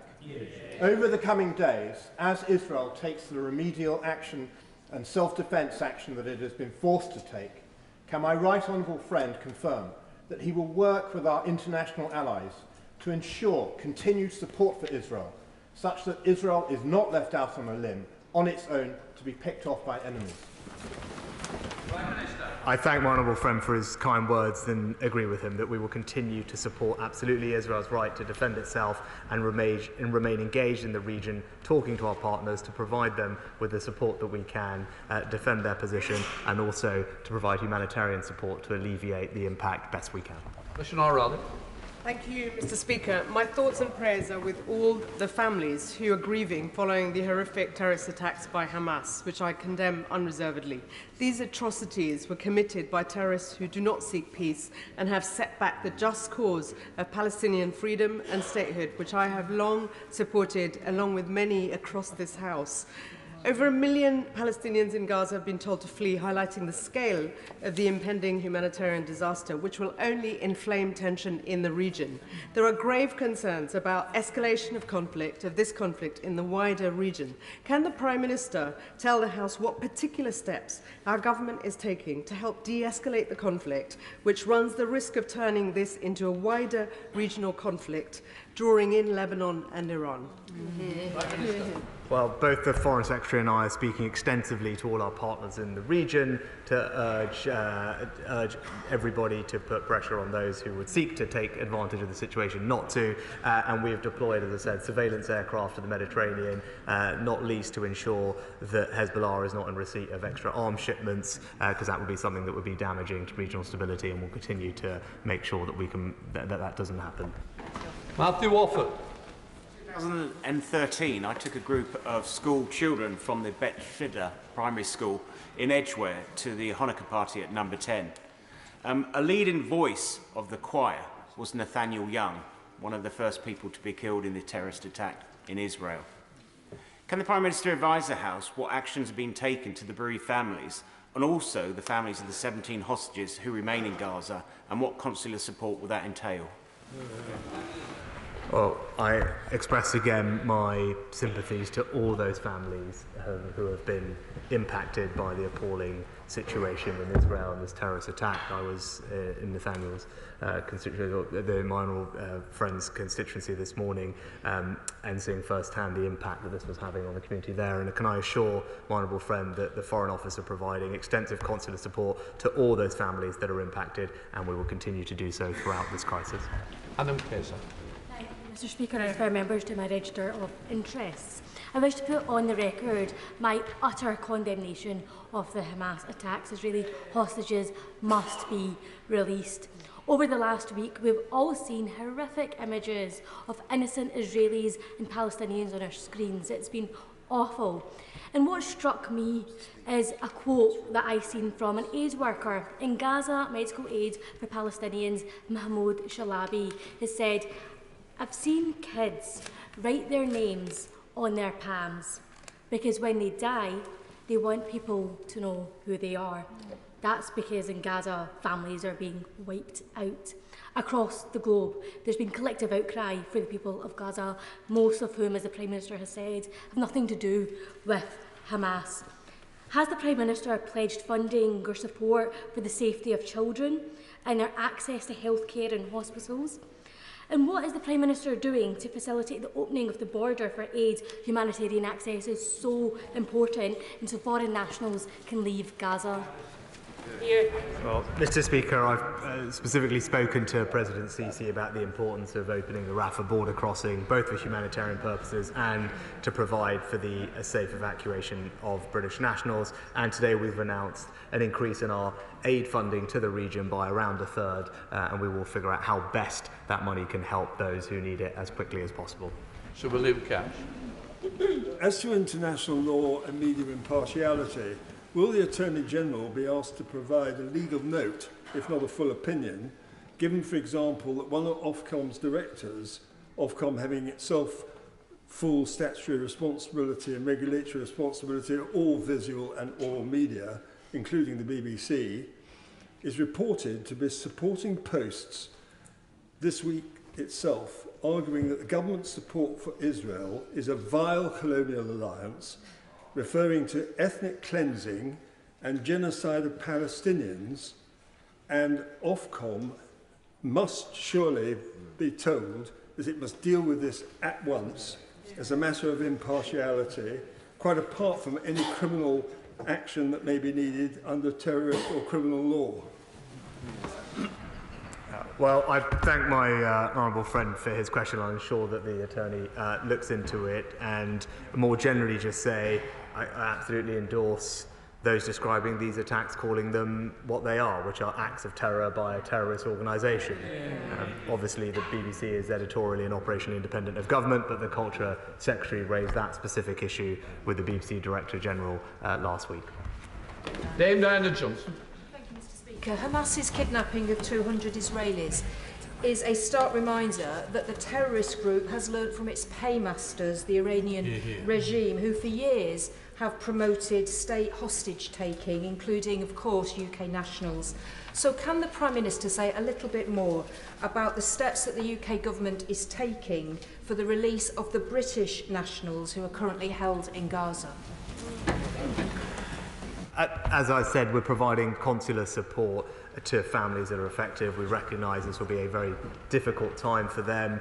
It's also why, for a long time, we have maintained a do not travel Foreign Office travel advice to Gaza, because we know the situation is dangerous, and we're working as hard as we can to open the Rafah crossing, and the Border Force team has already been deployed to Egypt, so that if and when that crossing is opened, we are rapidly in a position to be able to bring people home.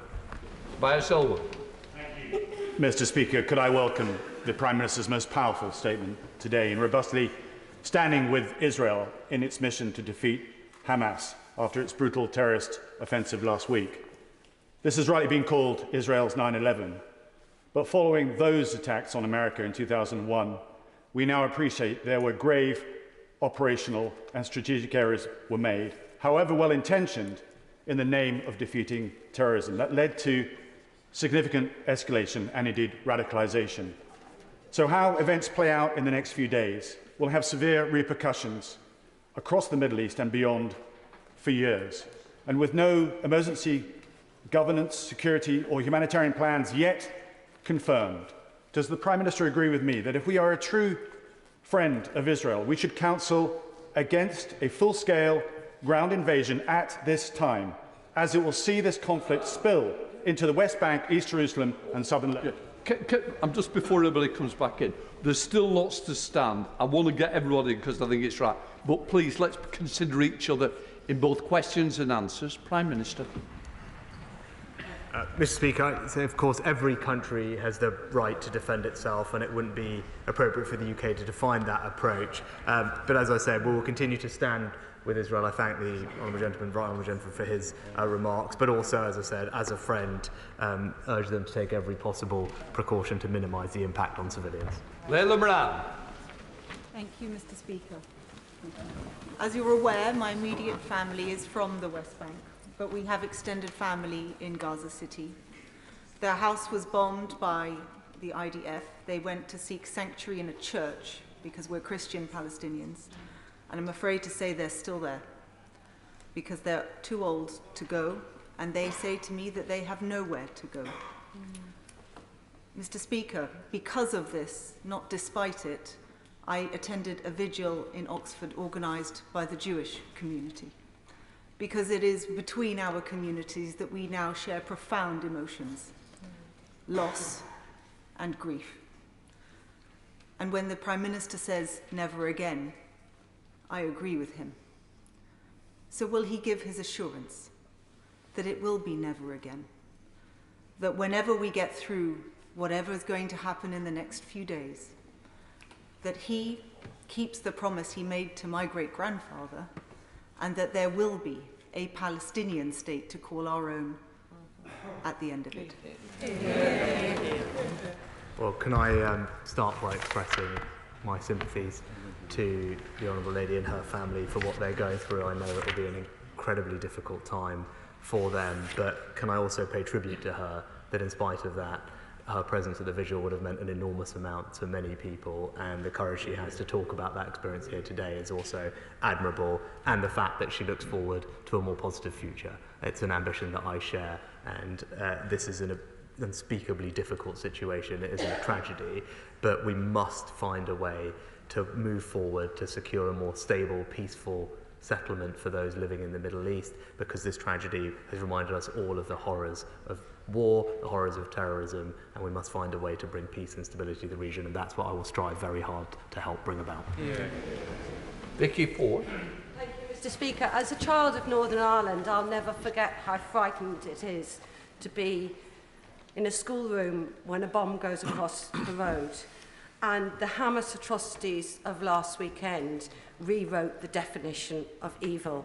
The Prime Minister is right to have condemned Hamas. He's right to have stood beside the Jewish population. He's right to stand by Israel's duty to defend itself. But our history also tells us that terrorism is rarely defeated by further terror. So he is right to also be concerned for innocent Palestinians caught in the crossfire used as human shields. Can I thank him for what he said about Israel's need to stay within international law, and for the extra additional aid that we have pledged today? And can I urge him to try and get that aid to the people who need it as quickly as possible. I thank my honourable friend for her contribution, but also can give her that reassurance, and I know she will have advice for us on how best we can do that. We're keen to make sure that aid makes a difference to as many people as quickly as possible, and we'll be working with partners to make sure that that happens. Thank you, Mr. Speaker. Hamas knew what would happen to the people that they purport to represent after their atrocious terrorist actions. They knew it would rain down fear and pain and killing in the region. Anybody in our country who purports to support them deserves, as the Prime Minister says, the full force of the law. The Prime Minister, I thank him for saying that more aid will be going to Gaza, but I want to know, in conversations that he has had with Israel, which he has said he had today, what progress has actually been made to ensure that that aid, medical supplies, fuel, namely water, is actually going to reach the people of Gaza. As my honourable friend from Sunderland has already said, people have nowhere to go, nothing is getting through, so what is Israel going to do to ensure that British aid can reach Gazans? Well, Mr. Speaker, it's also important that Egypt is involved in that conversation because of the Rafah crossing being one of the primary routes for aid to reach into Gaza, and that's why we've spoken specifically with President Sisi about that, and we'll continue to talk with him and other regional allies to find ways to bring humanitarian aid to the region as quickly as possible. Robert Butler. I thank my right honourable friend for his statement and his unequivocal condemnation of calculated acts of murder and hostage taking, which are deliberately designed to provoke a response that plunges the entire region, if not the wider world, into greater conflict. What assessment is my right honourable friend of the government making of current escalations on the northern border of Israel and Lebanon? We hear this afternoon of an evacuation of Israeli citizens within 2 kilometres of the border.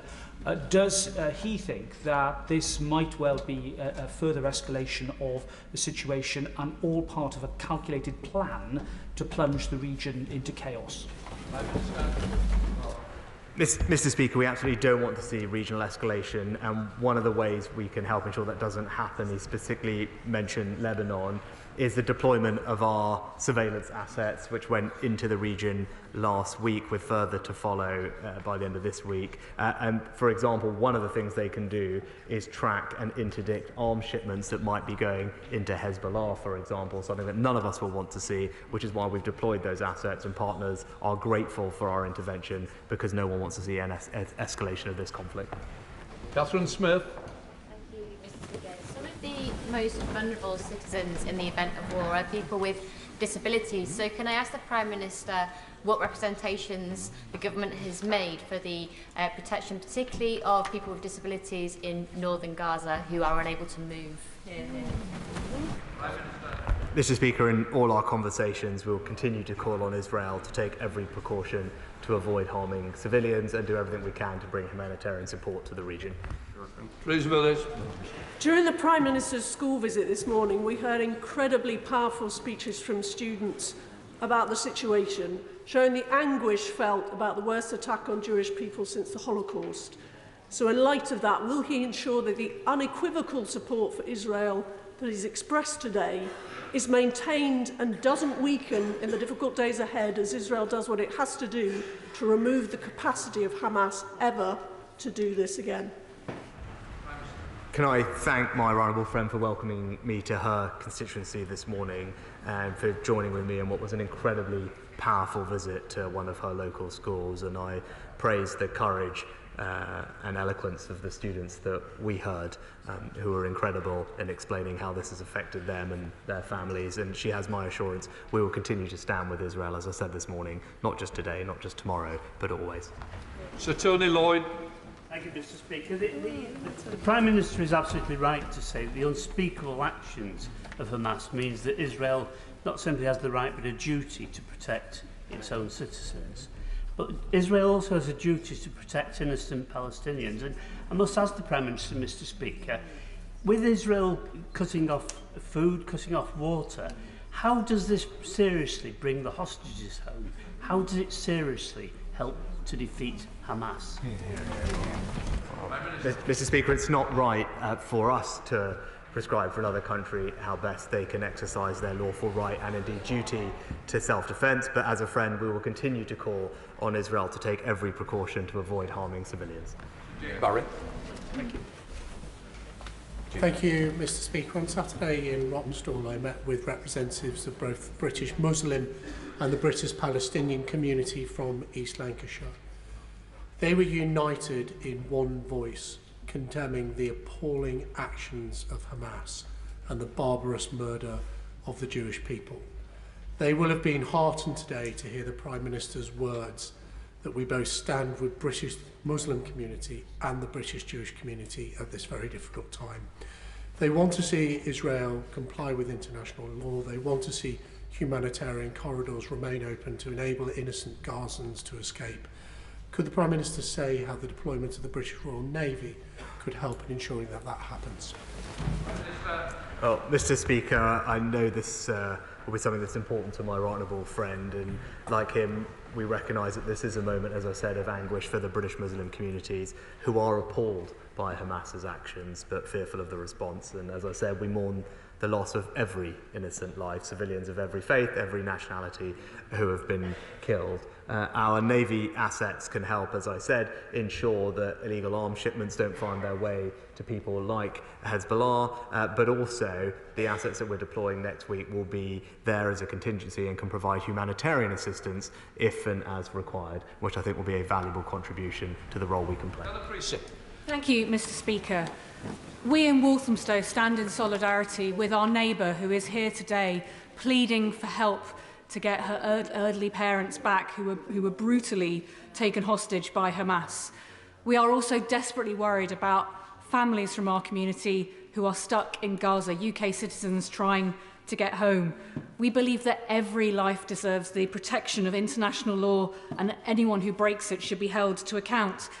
But my constituents are also asking what more we can do and to use our internet sessions.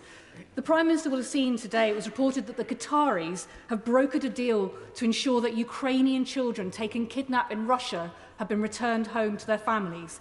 Can he tell us what conversations he's had with the Qataris about whether they might play a similar role and stop the violence in Gaza accordingly? I'm sorry, some people are going to have to be disappointed. There is no way that we're going to get everybody in. The questions are far too long to help. Prime Minister, and answers hopefully can be speaking. Thank the Honourable Lady for her question and assure her that we're talking with all leaders across the region. And I'm due to speak to the Qatari leadership, maybe even today, to ensure that we can work with them and others to ensure the safe return of hostages, but also to de-escalate the situation. Blake Drummond. Thank you very much, Mr. Speaker. Can I refer members to my register of interest concerning my visit to Israel and Palestine in May this year? The median age of a Palestinian in Gaza is 18. In the West Bank, it's 21, and in Israel, the median age is 29. If we don't sort out this long-term conflict quickly and permanently, we're going to have generations of young people affected in both Palestine and Israel, more radicalisation and more tragedy for families living in these countries. Can my right honourable friend elaborate further on his comments of a peace process that will have a lasting impact and a two-state solution?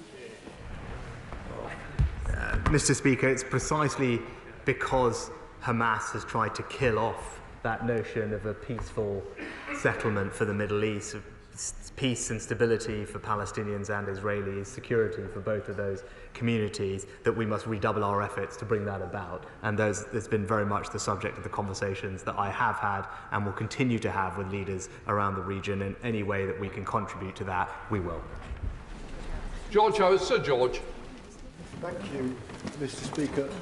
Can I thank the Prime Minister and my right honourable friend, the Leader of the Opposition, for the statements they both made at the beginning of these proceedings.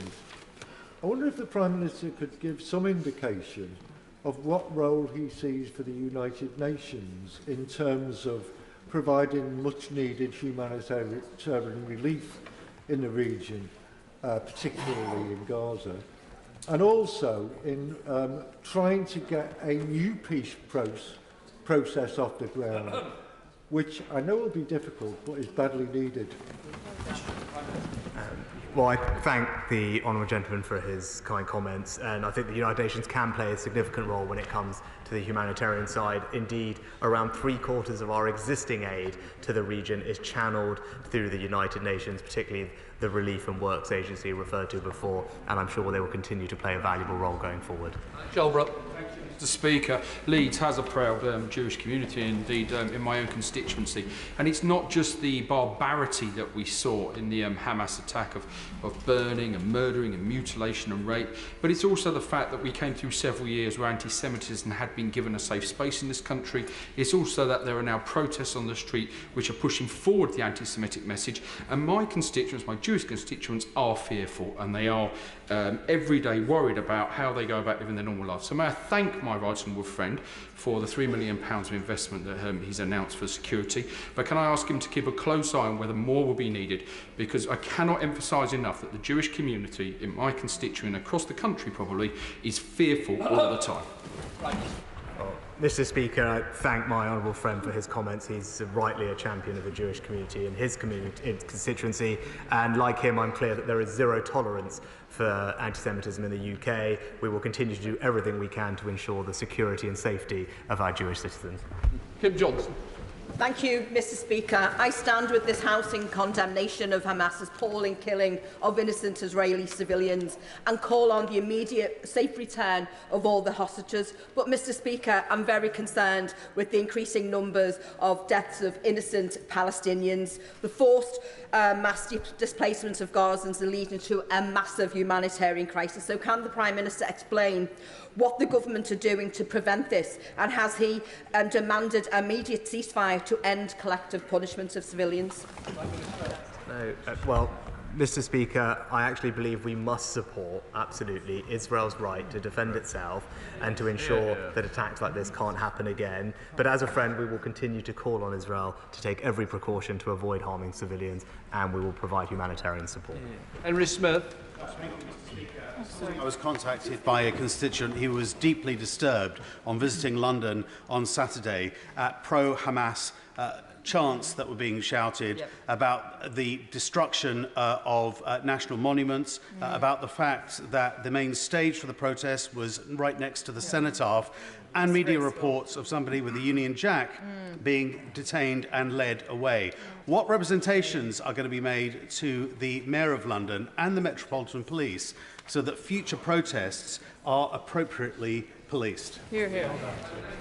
Well, Mr. Speaker, we have ensured that the police have the tools, powers and guidance that they need to police these protests appropriately. Obviously, this is a difficult situation. I'm thankful to them for what they did over the weekend. They've made, I think, over 20 arrests. And as I said, they're currently reviewing footage of some of the things that we've seen after the fact, and where they can, they will make further arrests. But we are clear. People may be free to express their views, but where they are inciting racial or religious hatred, that is against the law, and they will meet the full force of the law as a result. I'm going to finish at 5:30, so let's help each other. Sir Owen. Mr. Speaker, the Archbishop of Canterbury over the weekend said the price of evil cannot be paid by the innocent. And yet, in Gaza, Palestinians have had no access to food or water or electricity for over a week. We have seen an evacuation order which has left people with an impossible choice. Constituents in Luton North have spoken to me about their pain and anguish at the unimaginable loss of lives in Gaza, so many of which are children, all following the despicable attack of terror carried out by Hamas. Even at times of war, there are still laws.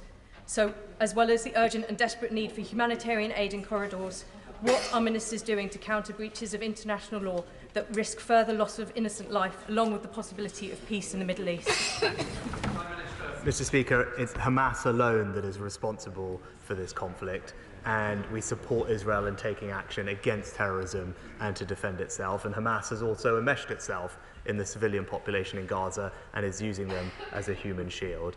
Now, we will continue as a friend to call on Israel to do everything it can to reduce the impact on human life, and we will continue to support the area with humanitarian support.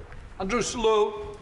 Case that Israel's best hope for its future security and its justified response to Hamas's atrocity is to treat the civilian populations in Gaza and the West Bank with the full respect that the laws of war and civilised nations demand, or else this tragic cycle of violence will simply repeat itself in the years to come. Madam Deputy Speaker, thank you. We must, as I said, support Israel's right to defend itself, to go after Hamas and recognise that they face a vicious enemy that is embedding itself behind civilians, but they will do so in accordance with international law, and as a friend, we will continue to call on Israel to take every precaution to avoid harming civilians. Colm Eastwood.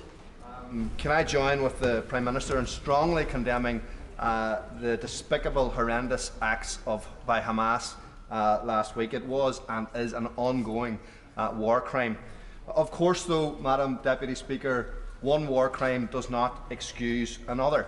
So will the Prime Minister please speak to Prime Minister Netanyahu and ask him to stop dropping bombs on innocent children in Gaza? Some of us know all too well that unspeakable violence should not be met with unspeakable violence. We know in Ireland that the only option is to relentlessly pursue peace through dialogue. Mr. Speaker, I'd refer the honourable gentleman to the Israeli President's words, where he's been clear that Israel is working and operationally according to the rules of international law, and they will exercise their lawful right to defend themselves, and as a friend we will continue to call on them to take every precaution to avoid harming civilians. Douglas Ross. Speaker, the barbaric terrorism at the hands of Hamas saw babies and children robbed of their futures in the most brutal way. The victims were male and female, young and old. One of the victims was Bernard Cowan, who moved from Newton Mearns to Israel. And last week, his mother, Irene, joined many others at a service of solidarity and lit a candle in his memory. So we grieve and think of all of the victims and indeed all of those families of the hostages. Can I also ask the Prime Minister that communities, Jewish communities in Scotland, are worried about their safety? So what action can and is the UK Government doing to ensure that Jewish communities in every part of the United Kingdom feel safe at this terrible time? Well, I thank my honourable friend for everything he's doing to support the Jewish communities in Scotland. I agree with him. There's zero tolerance in our society for anti-Semitism, which is why we've provided extra funding to the Community Security Trust to ensure the safety and security of Jewish institutions and schools and synagogues, but also clear guidance to the police so they can step in and take action where someone is breaking the law.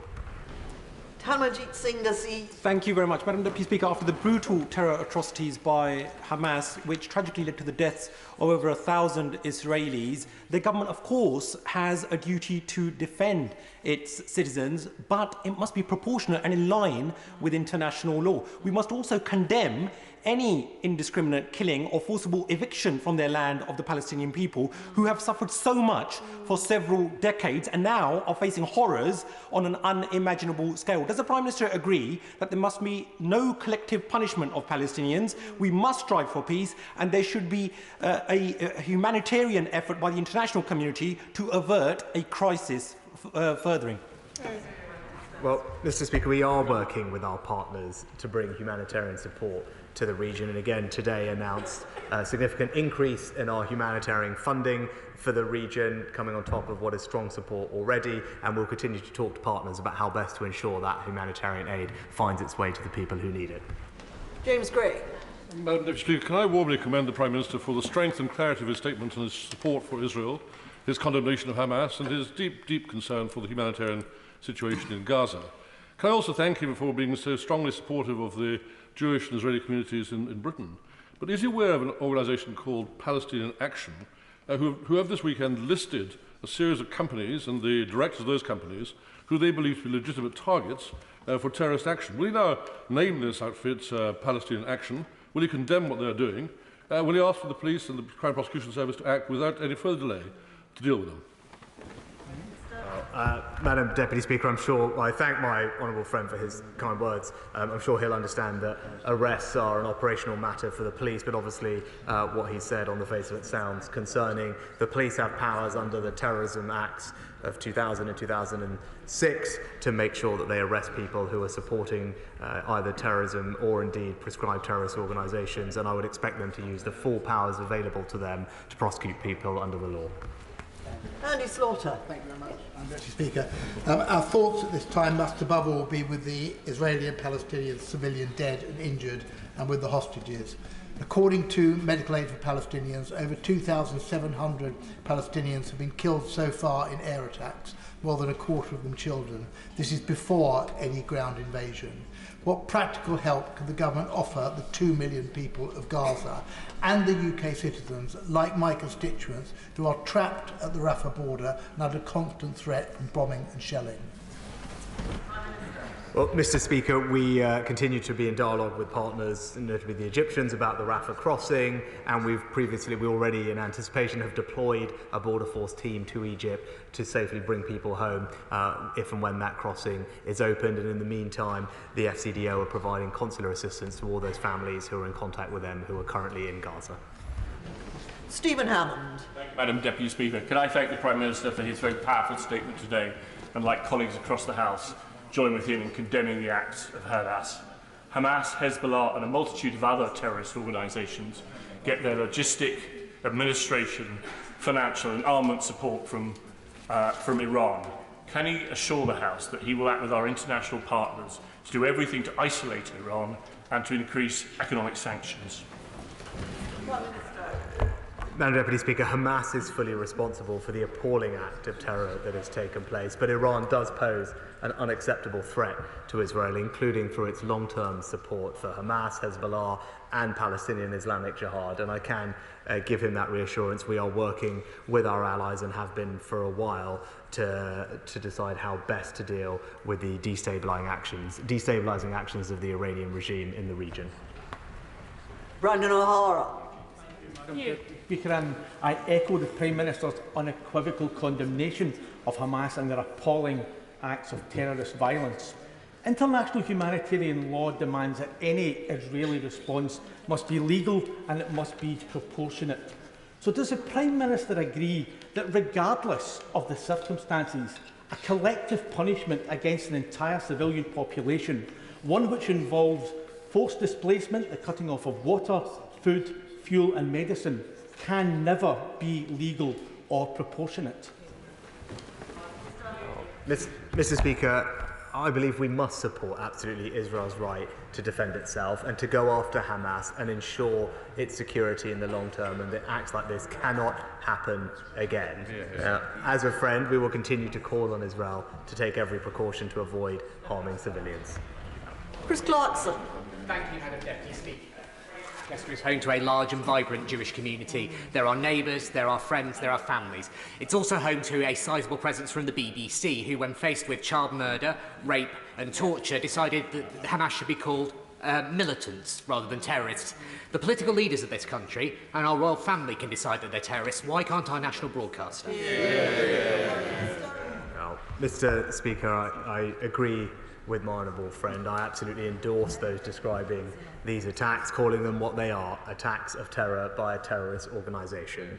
Now, he will know the BBC is editorial and operationally independent of government, but the Culture Secretary has raised this issue directly with the Director General, and we wait to see. Kate Osama. Thank you, Madam Deputy Speaker. I want to start by saying my thoughts go out to everyone affected by the terrible violence in Israel and Palestine. And I'd like to thank the Prime Minister for his additional funding humanitarian aid. But what I would also like to ask and press upon that he integrates a framework of atrocity prevention into the UK strategy to ensure that UK officials are able to properly centre its treaty and ethical obligations across its response to the crisis, and resource UK country teams and relevant officials with urgent atrocity prevention and response training, expertise, guidance and leadership. Well, I thank the Honourable Lady for her question, and I know the existing support that we provide to the region ensures the stability of the Palestinian Authority, for example, and helps build capability there. And the new money we're announcing today, we will work with partners to make sure it can be used in the most effective and quickest way possible. Nicola Richards. Madam Deputy Speaker, 2 weeks ago at conference we were brought to tears listening to Hannah Lewis, a Holocaust survivor, describe watching her mother get shot in the head at the age of 7, a scene that broke her heart and broke ours too as she spoke.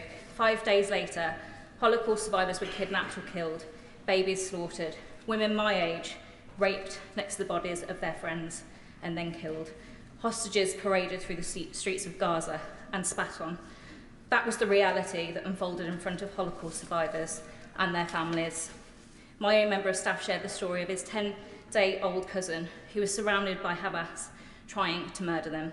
So will the Prime Minister join me in utterly condemning the acts of Hamas, and will he join me in saying that we will never forget, and that never again really does mean never again? Yeah. Can I thank my honourable friend for her powerful statement and for all the work that she does to support this cause in the country, and just agree with her wholeheartedly in condemning this act of barbarity unequivocally, but also saying there is no place in our society for anti-Semitism, and she is right, we must never forget, and praise her work and the work of the Holocaust Educational Trust and others for making sure that we never will. Sir Chris Bryant. Thank you, Madam Deputy Speaker. I wish the horrific terrorist attacks last week by Hamas had been truly exceptional. But the truth is, they reminded me of what the Russians did in Bucha last year in Ukraine. And it also brought to mind the fact that the first place that the Russians targeted in Kyiv was a Jewish cemetery. There is a pattern here, and actually there's a network around the world. So whilst, of course, we have to make sure that Israel is able to do everything it can to defend itself, and we stand with every single person, either with a friend in Gaza or a family member in Gaza or a friend in Israel in this country who will be going tonight terrified as to what's going to happen to their relatives in the next few days, we also have to tackle this network, don't we? That means, in particular, having some tough words with Qatar about why they have hosted so many people from Hamas over these recent years, doesn't it? Well, Mr. Speaker, I thank the honourable gentleman for his powerful words, but also say to him that we will continue to speak to all people in the region, all leaders, to find ways to de-escalate this crisis and make sure that we can bring about an end to the evil that Hamas represents. And he's right, it isn't just limited to this particular conflict, it is much more widespread than that, and that's why we need to work with our allies to stamp it out across the world. David Jones. Madam Deputy Speaker, Hamas is an Iranian proxy terror organisation and designated as such under the Terrorism Act of 2000. Credible reports indicate that the attacks of the 7th October were planned in concert with Iran's Islamic Revolutionary Guard Corps. Honourable members have for many years been calling for the proscription of the IRGC as a terrorist organisation, and those calls have been repeated today. And whilst I understand that the government does not indicate in advance what action it intends to take under the Terrorism Act, may I assure my right honourable friend that if honourable members were to wake up tomorrow morning and hear on the news that it had been so designated today, they would be extremely relieved and grateful to him. Well, I agree with my right honourable friend that Iran poses both an unacceptable threat to Israel but also a destabilising influence throughout the region, which is why we have sanctioned more than 350 Iranian individuals, including the entirety of the IRGC, but also our new National Security Act gives us the powers we need to keep us safe here at home, and I can assure him that we will continue to work closely with our allies in finding the best possible way to contain Iran's pernicious activities. Tulip Siddiq. Thank you, Madam Deputy Speaker. I represent one of the biggest Jewish communities in the country in my constituency of Hampstead and Kilburn. And following on from Hamas's brutal attack on Israel, there's been an increase of anti-Semitic incidents in my local area. Most heartbreakingly, I've had emails from local parents who are very worried about their children going to a local Jewish school in my constituency because there's been aggressive men standing outside taking photos, and some of the parents have had their car tyres slashed as well. I know that the Prime Minister has pledged support to Jewish institutions, but could I ask him to commit publicly to make sure this support actually reaches local Jewish schools, and could he provide some much-needed reassurance to the local parents in Hampstead and Kilburn? Well, the Honourable Lady makes an excellent point, and that's why I visited a Jewish school in North London this morning to make sure that the community there knew that I will do everything I can to keep them safe. That's why last week I met with the Community Security Trust to do an excellent job, and we provided them with extra funding, who I know they will ensure that it does get to the front line, whether that's schools, synagogues or other institutions. We will continue to do everything we can to keep our Jewish community safe, and what's happening to our school children is simply unacceptable and sickening, and we'll work very hard to bring it to an end. Hunt. Deputy Speaker, I think it is disgusting to choose the day after the massacre to go outside the Israeli embassy and start waving Palestinian flags. I also find what happened at the cenotaph disgusting. But those who are explicitly pro-Hamas are on a different level. Would the Prime Minister agree with me that it's important to work with the Home Office, and where it is possible, for these individuals to be deported if it is possible, because they do not share our values and that they are not welcome in this country? Well, Mr. Speaker, the military wing of Hamas has been prescribed as a terrorist organisation by the UK for some time, in addition to the political wing more recently. And once a group is prescribed, then it is then a criminal offence for people in the UK to do various things in support of that organisation. That's under the Terrorism Act of 2000. And furthermore, the Terrorism Act of 2006 created an offence of the encouragement of terrorism. This gives the police the powers and the tools they need to arrest those individuals who are perpetrating this kind of support, and I will ensure that they face the full force of the law. Caroline Lucas. Thank you very much, Madam Deputy Speaker. I utterly condemn the barbaric attacks by Hamas and call for the unconditional release of all those taken hostage. These are horrific acts of terrorism and they constitute war crimes. Israel does have a right to self-defense, but the collective punishment of the people of Gaza is also a war crime, and those two things can both be true. The killing of over 2,600 civilians by the IDF is not only a humanitarian catastrophe, it also risks driving the deadly cycle of violence still further. I welcome the Prime Minister's statement that he's straining every sinew to keep the flame of peace and stability alive. So will he listen to those UN experts who are calling for a ceasefire? And what more will he do to promote a renewed international effort towards two legally recognised separate states safe within their own borders? Mr. Speaker, I'd just say to the Honourable Lady, it's that vision of a safe, secure, two-state solution that Hamas has tried to kill off with its terrorist atrocity over the past week, and that's why I absolutely do support Israel's right to defend itself. It must be able to go after Hamas, to take back hostages, and to strengthen its security for the long term and ensure that this can't happen again. Now, as a friend, we will continue to call on Israel to take every precaution to avoid harming civilians, and we'll continue to work with international partners to bring humanitarian support to the region. James Sunderland. Madam Speaker, given the appalling terrorist atrocities and violent events of the past 10 days, not to mention the division that we're now seeing on our streets, does the Prime Minister agree that it is time for cool heads, for dialing down the rhetoric, for restraint and for objective leadership right across the political community, with a view to providing humanitarian support in Gaza, defeating Hamas and bringing people home? Yes, Mr. Speaker, Madam Deputy Speaker, those are all absolutely the right objectives, and we are working on all three, particularly working with regional partners to de-escalate violence, but also bringing humanitarian support to the region, but also thinking about a brighter future where people can live peacefully and securely side by side. Chris Stevens. Madam Deputy Speaker, can the Prime Minister, as well as the discussions he's had with these international counterparts, tell us what discussions his government's had with international aid organisations, particularly around ensuring that if the Rafah border is open, to allow for a humanitarian corridor that aid is successfully coordinated? And has there been a discussion about who will take responsibility for displaced Palestinian civilians who will have nowhere to go? And does he support the principle those Palestinian civilians have the right to return home at the earliest opportunity? Well, Madam Deputy Speaker, I'm proud that we've been a long-standing, significant supporter of aid to the region and have regular dialogue with agencies like the UN. Indeed, our support to the UN directly helps around 5.8 million Palestinian refugees every single year over the past few years. We've announced an increase in that funding today by around a third, which is significant, and we will work with partner agencies to find the most effective and quickest way to get that aid to the people who need it. Sir Simon Clarke. Thank you, Madam Deputy Speaker. And in unequivocally condemning the barbarity of Hamas, I associate myself with the remarks of my right honourable friend from Clwyd West a few moments ago about the IRGC and Iran.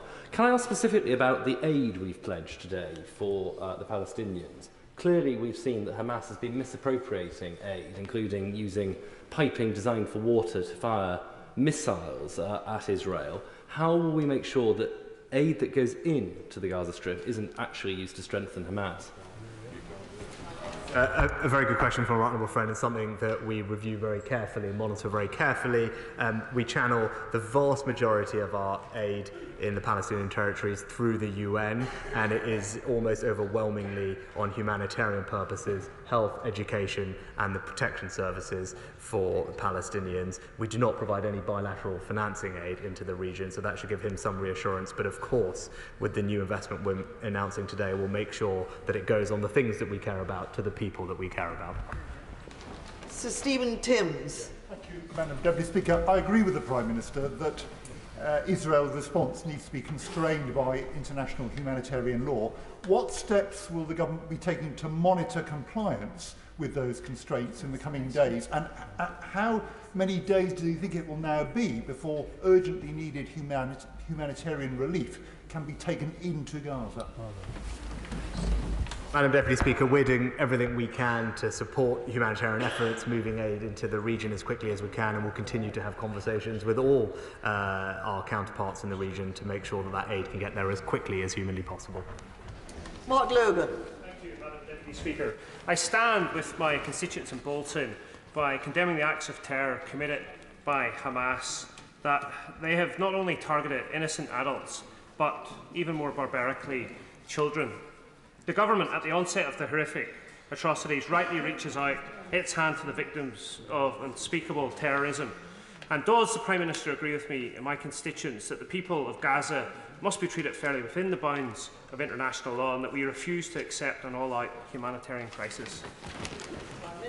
Well, Madam Deputy Speaker, we do support Israel's right to defend itself, and as a friend, we will continue to call on Israel to take every precaution to avoid harming civilians and do everything we can to bring humanitarian support to the people of Gaza as quickly as practically possible. Nadia Whittam. Thank you very much, Madam Deputy Speaker. The targeted killing of civilians, whether Israeli or Palestinian, must be condemned, as must the kidnapping of hostages. The civilians of Gaza should not be made to pay the price for the atrocities of Hamas. Blocking children's access to food goes beyond self-defence. It's a violation of international law, while the World Health Organization has described forcing patients to relocate from hospitals as tantamount to a death sentence for some. Will the Prime Minister do all that he can to convince the Israeli government to cancel the relocation order, lift the siege and end indiscriminate bombing? Just gently point out to the Honourable Lady that it's not Israel that is deliberately targeting civilians in Gaza. It's Hamas that is enmeshing itself in the civilian population and using people as human shields. And she talks about people moving. Again, Israel is attempting to minimise the impact on civilians by asking people to leave northern Gaza. And it's Hamas who is telling people to stay and again using them as human shields. Matt Warman. Deputy Speaker, we should all have no time for those who express sympathy for the terrorists of Hamas, and we should have no time for those who amplify their horrible messages either. Will the Prime Minister join with me in welcoming the actions of the Technology Secretary in trying to call the social media giants to account, and will he join with me in encouraging them to go cooperate with the police in this country in their investigations, and in making sure they do the same to try and minimise their impact abroad as well? Can I thank my honourable friend for his excellent point, and more broadly just make the point that online offending is as serious as offline offending, and we do have robust legislation in place to deal with threatening and abusive behaviour, or behaviour which is intended or likely to stir up hatred, and this applies whether it takes place online or offline. We're working closely with the police and indeed the internet companies to make sure that those who break those rules meet the full force of the law. Holly Lynch. Following the horror of Hamas's appalling terrorist attack, It is crucial, as others have said, that we distinguish between Hamas and innocent Palestinian civilians in line with international humanitarian law.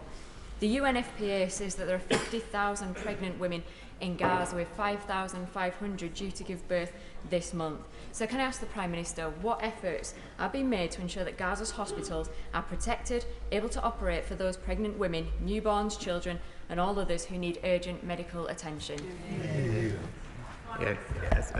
This